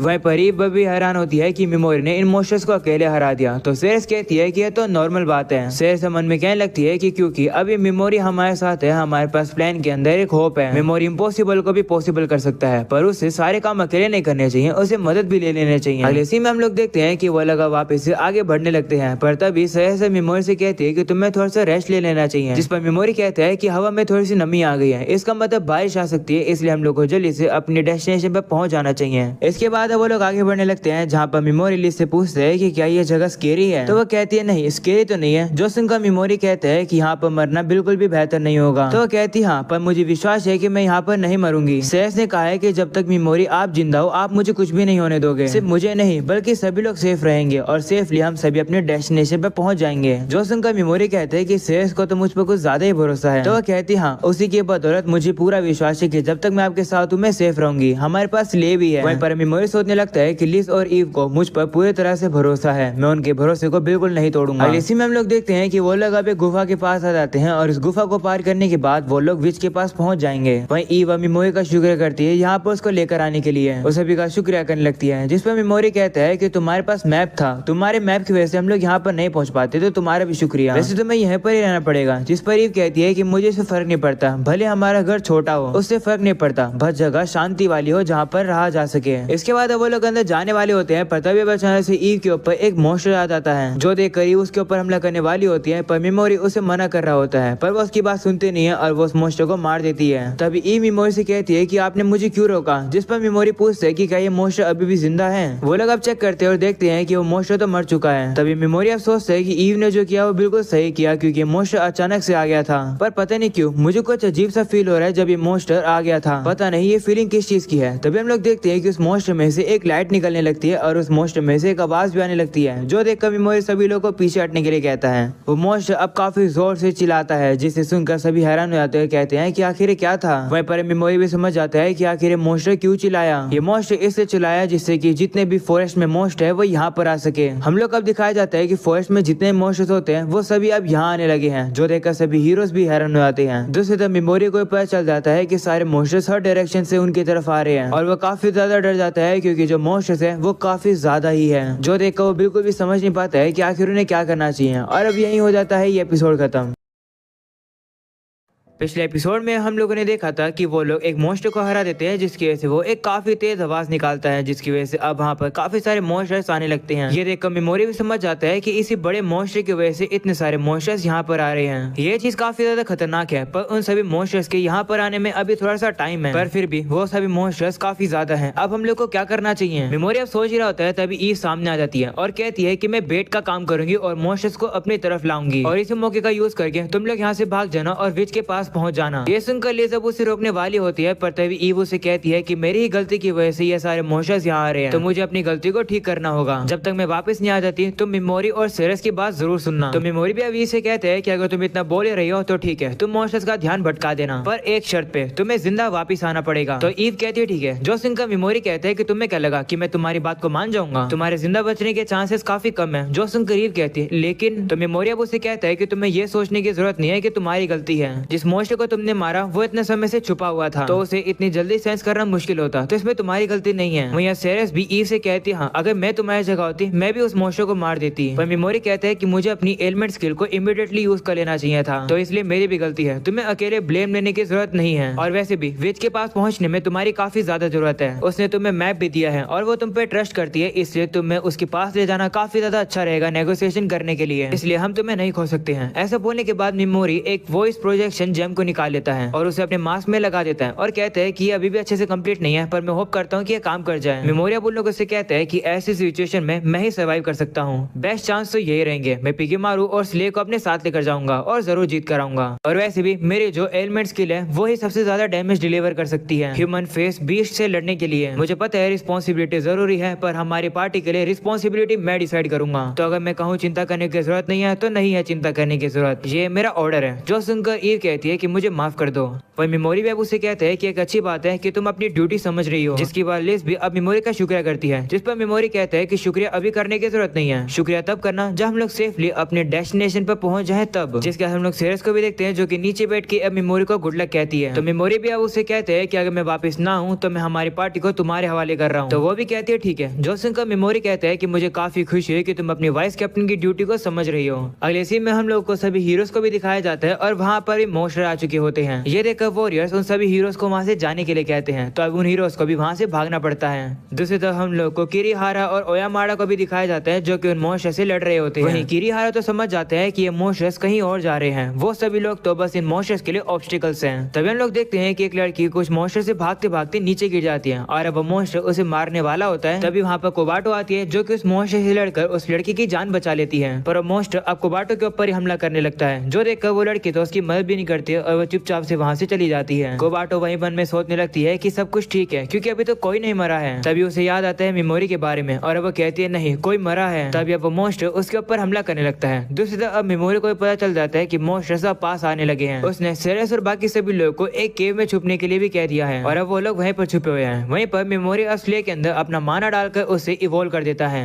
और अब वो लड़ने के लिए तैयार हो जाता है। जिसके बाद वो थोड़ा सा आगे आ जाता है और देखता है कि ये जगह बिल्कुल सही रहेगी। जिसके बाद वो पिगीमारू से कहता है कि बैटल को स्टार्ट करने का सिग्नल तुम दोगे। ऐसा बोलने के बाद वो पिगीमारू को अपने हेलमेट के अंदर डाल देता है और अब पिगीमारू काफी जोर से चिल्लाता है, जिसके से वहाँ पर से अब काफी तेज साउंड की वेव जाती है जो कि वो सभी मोस्टर्स सुन लेते हैं और अब इसी तरफ आने लगते हैं। ये देखकर मेमोरी भी खुश होता है और कहता है कि सही मोस्टर्स के कान तो अच्छे हैं, वो लोग मेरे चाल में जरूर फंसेंगे। ऐसा बोलने के बाद मेमोरी कहता है कि ये जो फाइट होने वाली है ये हाई स्पीड चेज होने वाली है। ऐसा बोलने के बाद मेमोरी अब स्ले के साथ आगे बढ़ता है क्योंकि जो मोस्टर्स होते हैं वो उसका पीछा कर रहे होते हैं। भाई मेमोरी भी श्योर नहीं है कि वो इस चीज को सर्वाइव कर पाएगा या फिर नहीं, पर इन मोस्टर्स की ताकत को देखकर मेमोरी कहता है कि शायद से मेरा खेल खत्म हो जाएगा, पर फिर भी मैं अपने साथियों को दिखा नहीं सकता हूँ कि मैं चिंता कर रहा हूँ। मेमोरी अब पिगीमारू और स्ले से कहता है माफ करना, क्या तुम लोग अपनी जान मेरे हाथों में दोगे? जो सुनकर वो लोग थोड़े से गुस्सा हो जाते हैं तो मेमोरी कहता है ओ माफ करना, मुझे ये पूछना चाहिए कि क्या तुम दोनों अपनी जान उन लोगों की भलाई के लिए दोगे? जिस पर वो लोग कहते हैं हाँ। ये सुनकर मेमोरी अब खुश आता है और वो असोल्ट एएसएल का यूज करता है। वो मोस्टर्स भी अब काफी तेजी से उनके पास आने लगते हैं जो देखकर स्ले भी अब स्पीड पकड़ लेता है। अगले सीन में बयाका देखती है कि कुछ स्टूडेंट्स तो अब मारे जा चुके हैं। वो अब यासु से कहती है कि ये दोनों तो तुम्हारी ग्रुप में थे, तो क्या तुमने इन्हें नहीं बचाया? जिस पर वो कहता है कि तुम्हें मेरे जैसे हाई रैंकिंग हीरोज को सेफ्टी देनी चाहिए। तो ये लोग वैसे भी कमजोर थे, तो ये इन्हीं की गलती है कि ये टाइम पर नहीं भाग पाए। तो बयाका कहती है कि तुम्हें क्या कह रहे हो? क्या तुमने मोस्टर से लड़ाई नहीं करी? तुम तो ए रैंक के हीरो हो। क्या तुम्हें अपनी ड्यूटी फील नहीं है कि तुम्हें अपने क्लासमेट्स को बचाना चाहिए जो कि तुम्हारे ग्रुप में थे? तुम्हारे ग्रुप के साथ ही तुम पर भरोसा कर रहे थे, तुम्हें उन्हें प्रोटेक्ट करना चाहिए था। ये सुनकर यासु अब काफी ज्यादा गुस्से में आ जाता है और वो उसे कहता है चुप हो जाओ। आखिर तुम्हारी दिक्कत क्या है? तुम ऐसे एक्ट क्यों कर रही हो कि तुम मुझसे ज्यादा बेहतर हो? तुम ऐसे एक्ट कर रही हो कि तुम्हें तो कुछ पता ही नहीं है, तुम बाकी लोगों पर नीचा दिखाती हो। मेरी गलती नहीं है कि ये लोग बचे नहीं, आखिर मैं इसलिए बचा हूँ क्योंकि मैं ताकतवर हूँ और वो लोग इसलिए मरे हैं क्योंकि वो लोग कमजोर थे। ये तो सिंपल बात है। तो बयाका कहती है कि लेकिन ताकतवर लोगों के पास तो रिस्पॉन्सिबिलिटी होती है ना कमजोर लोगों को बचाने के लिए। तो यासु उसे कहते हैं कि लो तुम फिर से वही बात कर रही हो, तुम ऐसे एक्ट कर रही हो कि तुम ताकतवर हो, तुम हमेशा लोगों पर नीचा दिखाते हो। और वैसे भी ये दोनों मरने के ही लायक थे क्योंकि ये लोग कमजोर थे। जब बेकार से मेमोरी को हेल में भेजा जा रहा था तब ये लोग उसके ऊपर हंस रहे थे।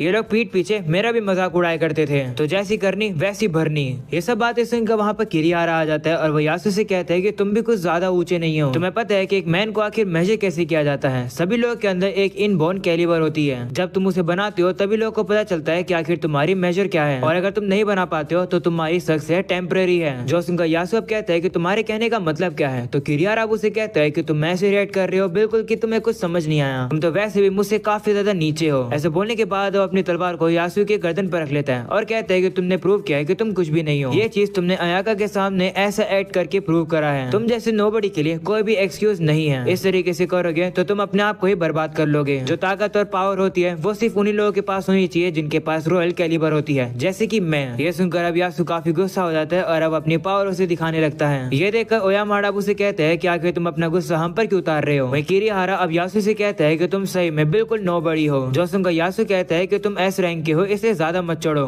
चीजों को तुम्हें समझना चाहिए। अयाका एस रैंक की होने के बाद भी अभी तक अपनी यूनिक स्किल नहीं सीख पाई है, जबकि बाकी सभी एस रैंक की हीरोज के पास उनकी यूनिक स्किल है। असागी जो कि बी क्लास की है, उसने अपनी यूनिक स्किल सीखकर ओयामाडा को सरपास कर दिया, और जबकि ओयामाडा ए रैंक का है। तुम समझ पा रहे हो ना कि मैं क्या कहना चाह रहा हूँ? दूसरे शब्दों में कहूँ तो हमारे हीरो रैंक कुछ भी नहीं है। तो ये मत समझो कि क्योंकि तुम एस रैंक के हो तो तुम हमसे ऊपर हो। डम कहीं के, मैं एक दिन तुम्हें जरूर दिखाऊंगा कि आखिर रॉयल कैलिबर कौन है। ये सुनकर ओयामाडा गुस्सा होकर यासु को मारने वाला होता है, पर तभी किरिहारा उसे रोक लेता है। जो देखकर ओयामाडा उसे कहता है कि कहीं तुम डर तो नहीं गए? तो किरिहारा अब उसे गुस्से से देखता है, जो देखकर ओयामाडा चुप हो जाता है और कहता है मुझे माफ कर दो। इसके बाद यासु अब उनसे कहता है कि तुम लोग नोबडी हो। ऐसा बोलने के बाद वो वहाँ से जाने लगता है। जिसके बाद किरिहारा अब अयाका से कहता है कि तुम हमें होल्ड बैक कर रही हो। एक एस रैंक की हीरो होने के बावजूद भी तुम्हें अपनी पोजीशन समझनी चाहिए। ऐसा बोलने के बाद अब किरिहारा कहता है कि लगता है मुझे अपनी रॉयल कैलिबर दिखानी होगी, जिससे सभी बेवकूफ को पता चल जाए कि आखिर मैं कौन हूँ। अगले सीन में कुछ लड़कियां बात कर रही होती है कि कोबाटो मिसिंग है। इस बात को अब अयाका भी सुन लेती है। दूसरी तरफ अब हम लोग को ईव को दिखाया जाता है, जो कि कहने लगती है कि मैं मेमोरी के पीछे जा रही हूँ, क्योंकि वहाँ पर काफी सारे मॉन्स्टर्स हैं और मेमोरी अभी तक अपनी फुल फॉर्म में नहीं है। क्योंकि जब से हम लोग इस लैंड में आए हैं, मेमोरी तब से अच्छे से सोया नहीं है। वो हमेशा हम पर स्लीप स्किल यूज कर देता था, जिससे कि हम लोग अच्छे से सो पाए, पर वो हमेशा नहीं सोता था। इसलिए हम लोग यहाँ पर अच्छे से पहुँच पाए हैं। मैं उन मॉन्स्टर से अच्छे से लड़ पाती क्योंकि मैं अपनी प्रेजेंस को हाइड कर सकती हूँ और ऐसे टेरेन में लड़ना मुझे आदत है। और अगर मेमोरी और स्ले घायल हो गए तो मैं ही मेमोरी को कैरी कर सकती हूँ। हम लोग मेमोरी को खो नहीं सकते हैं। जो सुनकर शेर सब उसे कहती है कि ये तुम्हारी काफी अच्छी समझदारी है, पर तुम नहीं जा सकती हो क्योंकि मेमोरी के जाने के बाद इस ग्रुप को सेफ रखना मेरी ड्यूटी है। जो सुनकर ईवा उसे कहती है कि तुम मेमोरी को काफी पसंद करती हो, तो वो भी कहती हाँ, मैंने मेमोरी को अपने आप को पूरा डिवोट कर दिया है, माफ करना मैं तुम्हें टेस्ट कर रही थी। जो सुनकर लिस भी अब उसके पास आ जाती है और कहती है कि मेमोरी का ख्याल रखना। तो अब सेरेस भी उससे कहती है हाँ, प्रॉमिस करना कि तुम जिंदा वापस जरूर आओगी। तो वो कहती है ठीक है, और तुम यहाँ पर लिस का ख्याल रखना। जिस पर सेरेस अब कहती है ठीक है, चाहे कुछ भी हो जाए मैं लिस को प्रोटेक्ट करूंगी। ये सुनकर ईवा मन में सोचती है कि सेरेस तो बिल्कुल मेमोरी की तरह बात कर रही है, मेमोरी का इन्फ्लुएंस तो उसके ऊपर भी हो गया है। ऐसा बोलने के बाद वो वहाँ से चली जाती है। अगले सीन में हम लोग वापस से मेमोरी को देखते हैं, जो कि अब पिगीमारू के साथ पूरी तरह से फैल के हमले करता है। इससे वो लोग अब काफी सारे मॉन्स्टर के ऊपर एक के साथ बजक यूज कर देते हैं, जिसकी वजह से अब हम लोग देखते हैं कि वो जो मॉन्स्टर्स होते हैं वो पागल होकर अपने आप के ऊपर ही हमला करने लगते हैं। ये देखकर मेमोरी सोचता है कि शायद से मैंने इन लोगों को थोड़े समय के लिए तो रोक लिया है, पर ये लोग जल्दी से आउट ऑफ कंफ्यूजन हो जाएंगे, इसलिए मुझे कुछ न कुछ सोचना होगा। इसके बाद मेमोरी के पीछे और भी मॉन्स्टर्स आने लगते हैं और अब उनके ऊपर पैरालाइज यूज करके उन्हें वहीं रोक देता है। मेमोरी वहीं पर ये देखता है कि ये लोग तो बिल्कुल भी मुझे समय नहीं दे रहे हैं, ये लोग मेरे टेंटिकल अटैक्स को एडॉप्ट कर रहे हैं। तभी अचानक से वहाँ पर बारिश शुरू हो जाती है, जिसके से मेमोरी कहता है कि इसकी वजह से अब मैं ना ही अच्छे से सुन पा रहा हूँ और ना ही अच्छे से देख पा रहा हूँ। वो अपने स्टेटस को ओपन करता है और देखता है कि पिगी मायो के साथ कंबाइंड रहने से उसका एमपी काफी कम हो रहा है और वो सिर्फ 10 मिनट तक ही चल सकता है, और अगर उसे सर्वाइव करना है तो उसे जल्दी से लेवल अप करना होगा। और डिसाइड करता है कि जो ह्यूमन फेस मॉन्स्टर्स है उन्हें हराने पर उसे काफी एक्सपीरियंस मिलेगा, पर ऐसा करना काफी ज्यादा रिस्की होगा क्योंकि उन मॉन्स्टर्स के मरते समय मेमोरी को उन मॉन्स्टर्स के पास रहना पड़ेगा, नहीं तो उसे कोई एक्सपीरियंस नहीं मिलेगा। इसका मतलब मेमोरी को पीछे वापस से जाना पड़ेगा। मेमोरी अब पिगी मारू और स्ले से कहता है कि क्या तुम लोग मेरी मदद करोगे, जिस पर वो लोग कहते हैं हाँ। ये सुनकर मेमोरी अब खुश हो जाता है और कहता है कि मेरे साथ ही काफी कमाल के हैं, जिसके बाद वो लोग वापस से उन मॉन्स्टर्स की तरफ जाते हैं। मेमोरी अब डार्क का यूज करके कुछ मॉन्स्टर्स को चकमा देकर आगे बढ़ता है, पर इसकी वजह से मेमोरी का जो एमपी होता है वो अब खत्म ही होने वाला है। मेमोरी अब आगे बढ़ता है और देखता है कि वहाँ पर कुछ मॉन्स्टर्स है जिससे उसने पैरालाइज कर दिया है। हम लोग को पता चलता है कि मेमोरी अब उन लोग के रेंज के अंदर आ चुका है और अब वो उनके ऊपर बजर यूज कर देता है, जिसकी वजह से जैसे वो सही मॉन्स्टर्स मरते हैं मेमोरी का भी अब लेवल अप हो जाता है। मेमोरी के जितने भी स्टैट्स होते हैं वो अब फुल हो जाते हैं, साथ में उसका एमपी भी,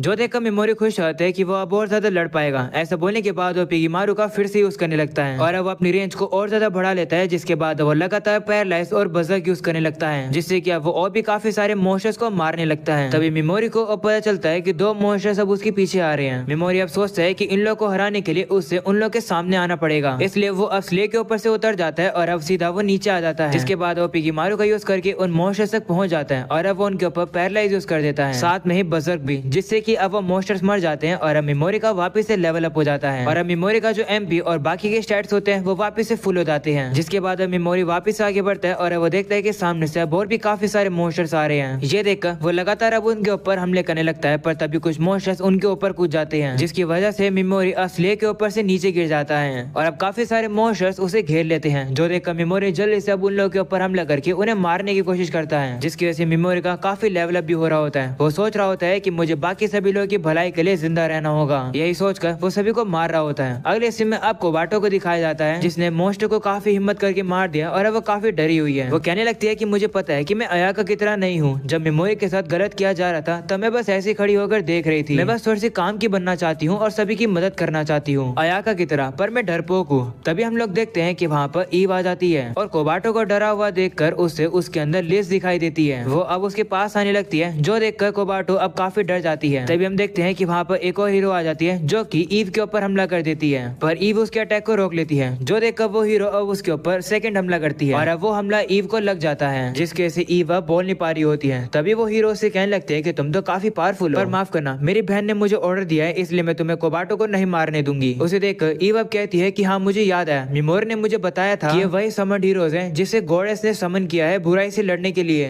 तभी हम देखते हैं कि वो लड़की ईव के ऊपर वापस से हमला कर देती है और अब यहीं पर हो जाता है ये एपिसोड खत्म।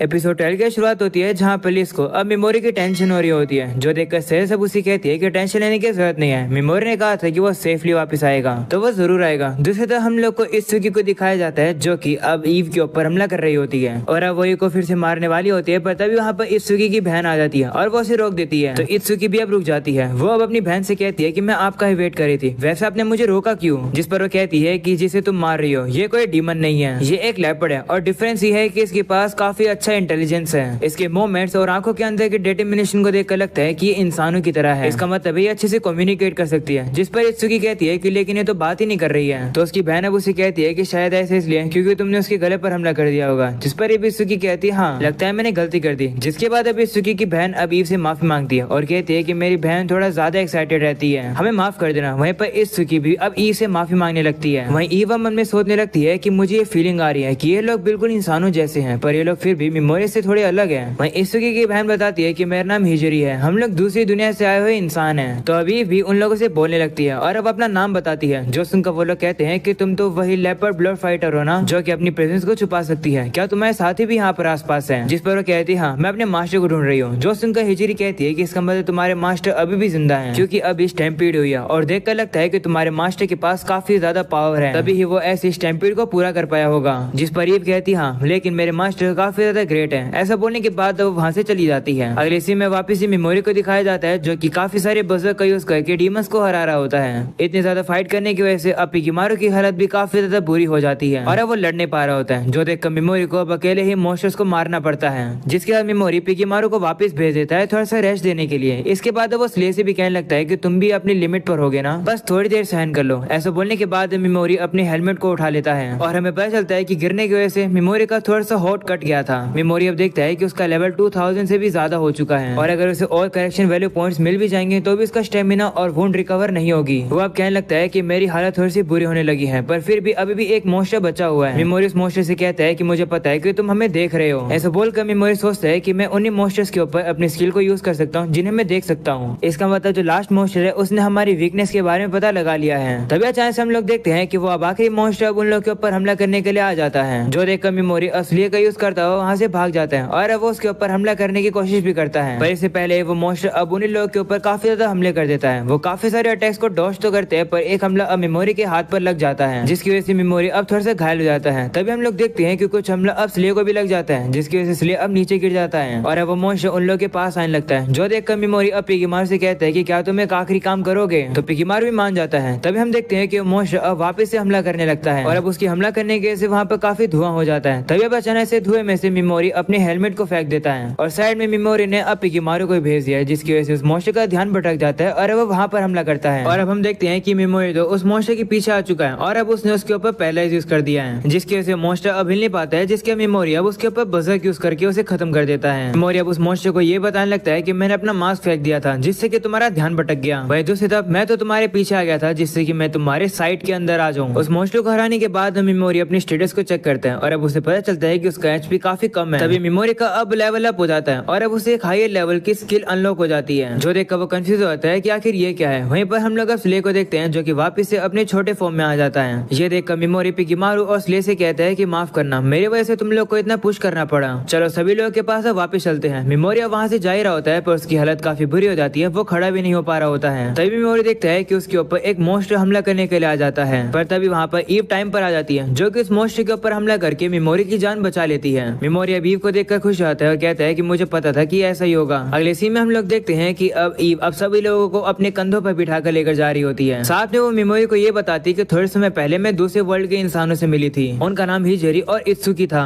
और काशिमा भी। ये सुनकर मेमोरी अब सोचता है ओह वो लोग। ईव अब उसे कहती है कि मैंने उन लोगों को तुम्हारा नाम नहीं बताया, जो सुनकर मेमोरी कहता है कि काफी अच्छा किया, बेहतर ये रहेगा कि वो सभी लोग सोचे कि मैं मर चुका हूँ। मुझे लगता है कि जो मेरी क्लास है वो मेरे बदले के बीच में आएगी। अगले सीन में हम लोग देखते हैं कि ईव अब उन लोगों को सेफली वहीं ले आती है सभी लोगों के पास, जो देखकर अब लिज और सेरेस काफी खुश हो जाते हैं। अगले सीन में अब रात हो जाती है जहाँ पर ईव मेमोरी से कहती है कि मैं गार्ड करूंगी, जिस पर मेमोरी कहता है कि तुम थकी हुई होगी, जिस पर वो से कहते हैं कि तुम थके हुए हो, मैं जाकर गार्ड कर लूंगी। ऐसा बोलकर वो गार्ड करने के लिए चली जाती है। वही हम देखते हैं कि सेरेस मेमोरी के चोट को हील करने लगती है, जो देखकर मेमोरी उसकी तारीफ करता है। वहीं सेरेस अब उसे कहती है कि मैं कपड़े भी सील सकती हूँ, लाओ मैं सील दूं। ऐसा बोलने के बाद वो मेमोरी के फटे कपड़ों को सील देती है। वहीं पर वो देखती है कि मेमोरी सो नहीं पा रहा होता है, जो देखकर सेरेस अब उसे कहती है कि तुम मेरे पैरों पर सो जाओ, तो मेमोरी भी मान जाता है और अब उसके पैरों पर सो जाता है। लेकिन तभी सेरेस अब उसके सर को पकड़ लेती है और कहती है कि अपनी चीजों को अपने आप तक ही मत रखा करो, हमारे साथ भी शेयर किया करो। तुम हमेशा चीजों को अकेले ही हैंडल करते हो, जो किसी को पसंद नहीं आता है। कभी कभार तो मुझे भी डर लगता है क्योंकि तुम अपने ऊपर काफी प्रेशर रखते हो, इसकी वजह से मुझे तुम्हारी चिंता होती है कि कहीं तुम्हारा ब्रेक डाउन ना हो जाए। तो मेमोरी अब कहता है कि अगर तुम्हें मेरी सही में चिंता है तो मुझे सपोर्ट करो जिससे कि ऐसा ना हो। तो अब सेरेस भी मान जाती है और वो कहती है ठीक है, तो फिर मुझे तुम्हें प्रोटेक्ट करने दो। ये सुनकर मेमोरी अब याद करता है कि कितना उसने पहले भी सहन किया है, जिसकी वजह से उसने बदलने की भी कोशिश करी है। वहीं सेरेस अब उसे कहने लगती है कि आपके दिमाग में अगर कोई भी बात चल रही हो तो वो शेयर कर देना, अगर कुछ भी होगा तो मैं आपकी मदद करूंगी। ये सुनकर मेमोरी कहता है कि तुम तो एक काफी अच्छी वाइस लीडर हो, जिस पर सेरेस कहती है कि ऐसा इसलिए क्योंकि मैंने अपने आप को पूरी तरह से आपको डिवोट कर दिया है। जो सुनकर मेमोरी अब कहता है कि बिल्कुल ऐसे लग रहा है कि मुझे एक बड़ी बहन मिल गई है। जो सुनकर सेरेस अब उससे पूछते है कि तुम कितने साल की हो, जिस पर मेमोरी कहता है मैं तो 17 ईयर का हूँ। ये सुनकर सेरेस अब हैरान हो जाती है और कहते है कि इसका मतलब तुम यंग हो। तो मेमोरी कहते हैं हाँ, जो हाई एल्फ होते हैं वो इंसानों से ज्यादा जीते हैं, जिस पर सेरेस अब कहती है कि लेकिन मैं तो 19 ईयर्स की हूँ। ये सुनकर मेमोरी कहता है कि मुझे लगा था कि तुम तो काफी बूढ़ी हो, वैसे तुमने क्या सोचा था मैं कितने साल का हूँ, जिस पर सेरेस कहती है कि मुझे लगा था कि तुम 20 साल से ज्यादा के हो, क्योंकि तुम ऐसे ऐड करते हो। सच बताऊं तो काफी सारी चीजें जो कि मुझे तुम्हारे बारे में अभी भी नहीं पता है। जो सुनकर मेमोरी कहता है कि मुझे भी तुम्हारे बारे में काफी कुछ नहीं पता है,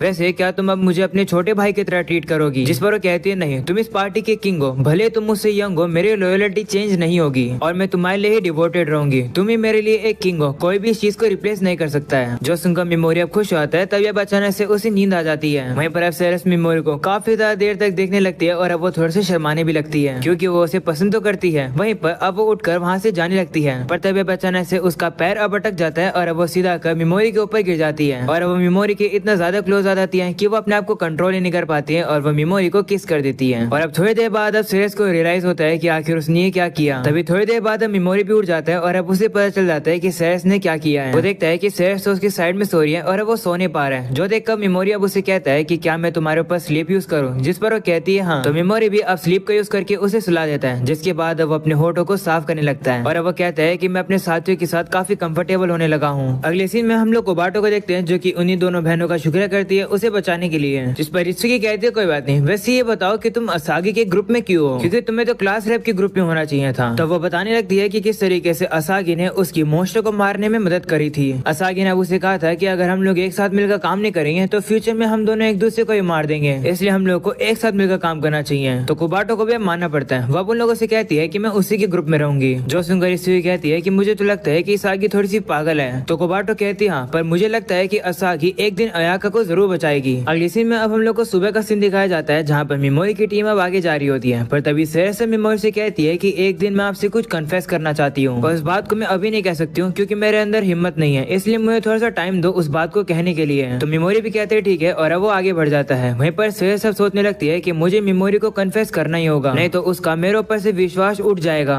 सेरेस अब कहने लगती है कि मुझे मेमोरी को एक दिन बताना होगा कि मैं उसे प्यार करती हूँ, पर तब तक के लिए मैं उसकी तलवार बने रहूंगी। वहीं मेमोरी भी मन में सोच रहा होता है कि मुझे पता है कि सेरेस क्या कहने वाली है, पर मैं वेट करूंगा, सेरेस को वो बात खुद से बोलने दो, तब तक के लिए मैं उसके मास्टर बना रहूंगा। अगले सीन में वो लोग अब विच की टेरिटरी में पहुंच जाते हैं और अब उन लोग को एक मैजिक सील मिलती है जो कि काफी पुरानी लग रही होती है। उस चीज को वो लोग अब इग्नोर करके थोड़ा सा आगे बढ़ते हैं और वहाँ कुछ पत्थर के ऊपर वही सील होती है। हम अब देखते हैं कि पत्थर एक गोलम में बदल जाता है और अब उन लोग के ऊपर हमला करने वाला होता है। जो देखकर मेमोरिया पैरालाइज को यूज करके उसे वही रोक देता है। वहीं पर ईवा मेमोरी से कहती है कि क्या मैं इस गोलम को डिस्ट्रॉय कर दूं, जिस पर मेमोरी कहता है नहीं रहने दो, फालतू में हम लोग बुरे दिखेंगे। ऐसा बोलने के बाद वो लोग आगे बढ़ते हैं और अब उन लोग को वहाँ पर एक ट्री दिखाई देता है। वहीं पर ईव वहीं पर किसी भी डीमन को सेंस नहीं कर पा रही होती है। जो सुनकर मेमोरी कहता है कि लगता है कि ये सही में एक विच की टेरिटरी है और हम लोग काफी डीप आ गए हैं। उन लोग को वहाँ पर एक घर जैसी चीज मिलती है और अब वो वहाँ पर थोड़ा सा नीचे आ जाते हैं। नीचे आने के बाद वहाँ पर उन लोग को कुछ गोलम दिखाई देते हैं जो कि चुपचाप से काम कर रहे होते हैं। तो वो लोग भी उन्हें इग्नोर करके आगे बढ़ते हैं और अब उन लोग को वहाँ पर एक दरवाजा मिलता है जिसके अंदर काफी ज्यादा माना लगाना है। मेमोरी देखता है कि इसे खोलने के लिए काफी ज्यादा माना लगेगा और इसी वजह से यहाँ पर सिर्फ कम ही लोग पहुँच पाते हैं। हम लोग अब देखते हैं कि क्योंकि मेमोरी के पास ज्यादा माना है वो उस दरवाजे को खोल देता है और वो लोग अब उस गेट के अंदर चले जाते हैं। अगले सीन में अब हम लोग को कोबाटो और बाकी सभी को दिखाया जाता है जो कि वापिस से अभी पहुंच जाते हैं। कोबाटो को देख असागी उसे आकर गले लगा लेती है और कहती है कि मुझे तुम्हारी काफी चिंता हो रही थी, वैसे तुम इन बहनों के साथ क्या कर रही थी, जिस पर कोबाटो कहती है कि मैं इनसे रास्ते में मिली और इन लोगों ने मेरी मदद करी है। जो सुनकर असागी अब थोड़ी सी खुश आती है। तभी वहाँ पर अयाका आ जाती है जो कि कोबाटो से कहती है कि मुझे काफी खुशी है कि तुम सेफ हो। वो ये बात काफी इमोशनल तरीके से कह रही होती है। जो देखकर कोबाटो उसे कहती है कि चिंता मत करो, इन दोनों बहनों ने मेरी मदद करी है। तभी असागी अब उसे कहती है कि जो 4 रिवर सेंट है वो अभी भी तुम्हें ढूंढ रहे हैं, तो मैं उन्हें बता दूंगी कि तुम हमें मिल गई हो। ऐसा बोलकर असागी वहाँ से चली जाती है। वहीं पर कोबाटो सोच रही होती है कि अभी भी मैं काफी डरपोक हूँ पर फिर भी मैं काफी ताकतवर हूँ। तभी अब इत्सुकी की बहन अब इत्सुकी से कहने लगती है कि ये काफी ज्यादा सही डिसीजन था कि हमने कोबाटो को ढूंढा, क्योंकि जो सोल्जर्स हम लोग को फॉरेस्ट में मिले थे उसे देखकर लगता है कि कोई हमारे क्लास के स्टूडेंट्स को मारना चाहता है और वो सोल्जर सिर्फ 1-2 नहीं थे बल्कि काफी ज्यादा थे। जो सुनकर इत्सुकी कहती है कि तुम्हारे कहने का मतलब क्या है। तो अब उसकी बहन कहती है कि अगर कोबाटो मर गई तो इससे अयाका पूरी तरह टूट जाएगी और अगर अभी अयाका का दिल टूट जाता है तो ये इमेजिन करना काफी आसान है कि उसके बाद क्या होगा। दूसरी तरफ हम लोग को मेमोरी की टीम को दिखाया जाता है जो कि देखते हैं कि अंडरग्राउंड आने के बाद भी उन लोगों को वहाँ पर स्काई दिख रहा होता है। जो देखकर मेमोरी सोचता है कि तो ये है मैजिक की पावर, कहीं हम लोग इस दरवाजे को पार करके किसी दूसरी जगह तो नहीं आ गए हैं। तभी अचानक से सामने उन लोगों को एक बिल्डिंग दिखाई देती है और हमें पता चलता है कि वहाँ पर वही विच आने लगती है जिसे वो लोग ढूंढ रहे थे। उसे देखकर मेमोरी कहता है कि अगर र्यूमर सही है तो ये फॉरबिडन विच मेरी फॉरबिडन स्पेल वाली बुक को डिकोड कर सकती है। उस बुक के अंदर ऐसे क्लू हैं जिनका यूज करके मैं घोड़े से बदला ले सकता हूँ। दूसरी तरफ हम लोग को वापस से घोड़े को दिखाया जाता है जो कि एक बंदे से कहती है कि सभी सेंट्स को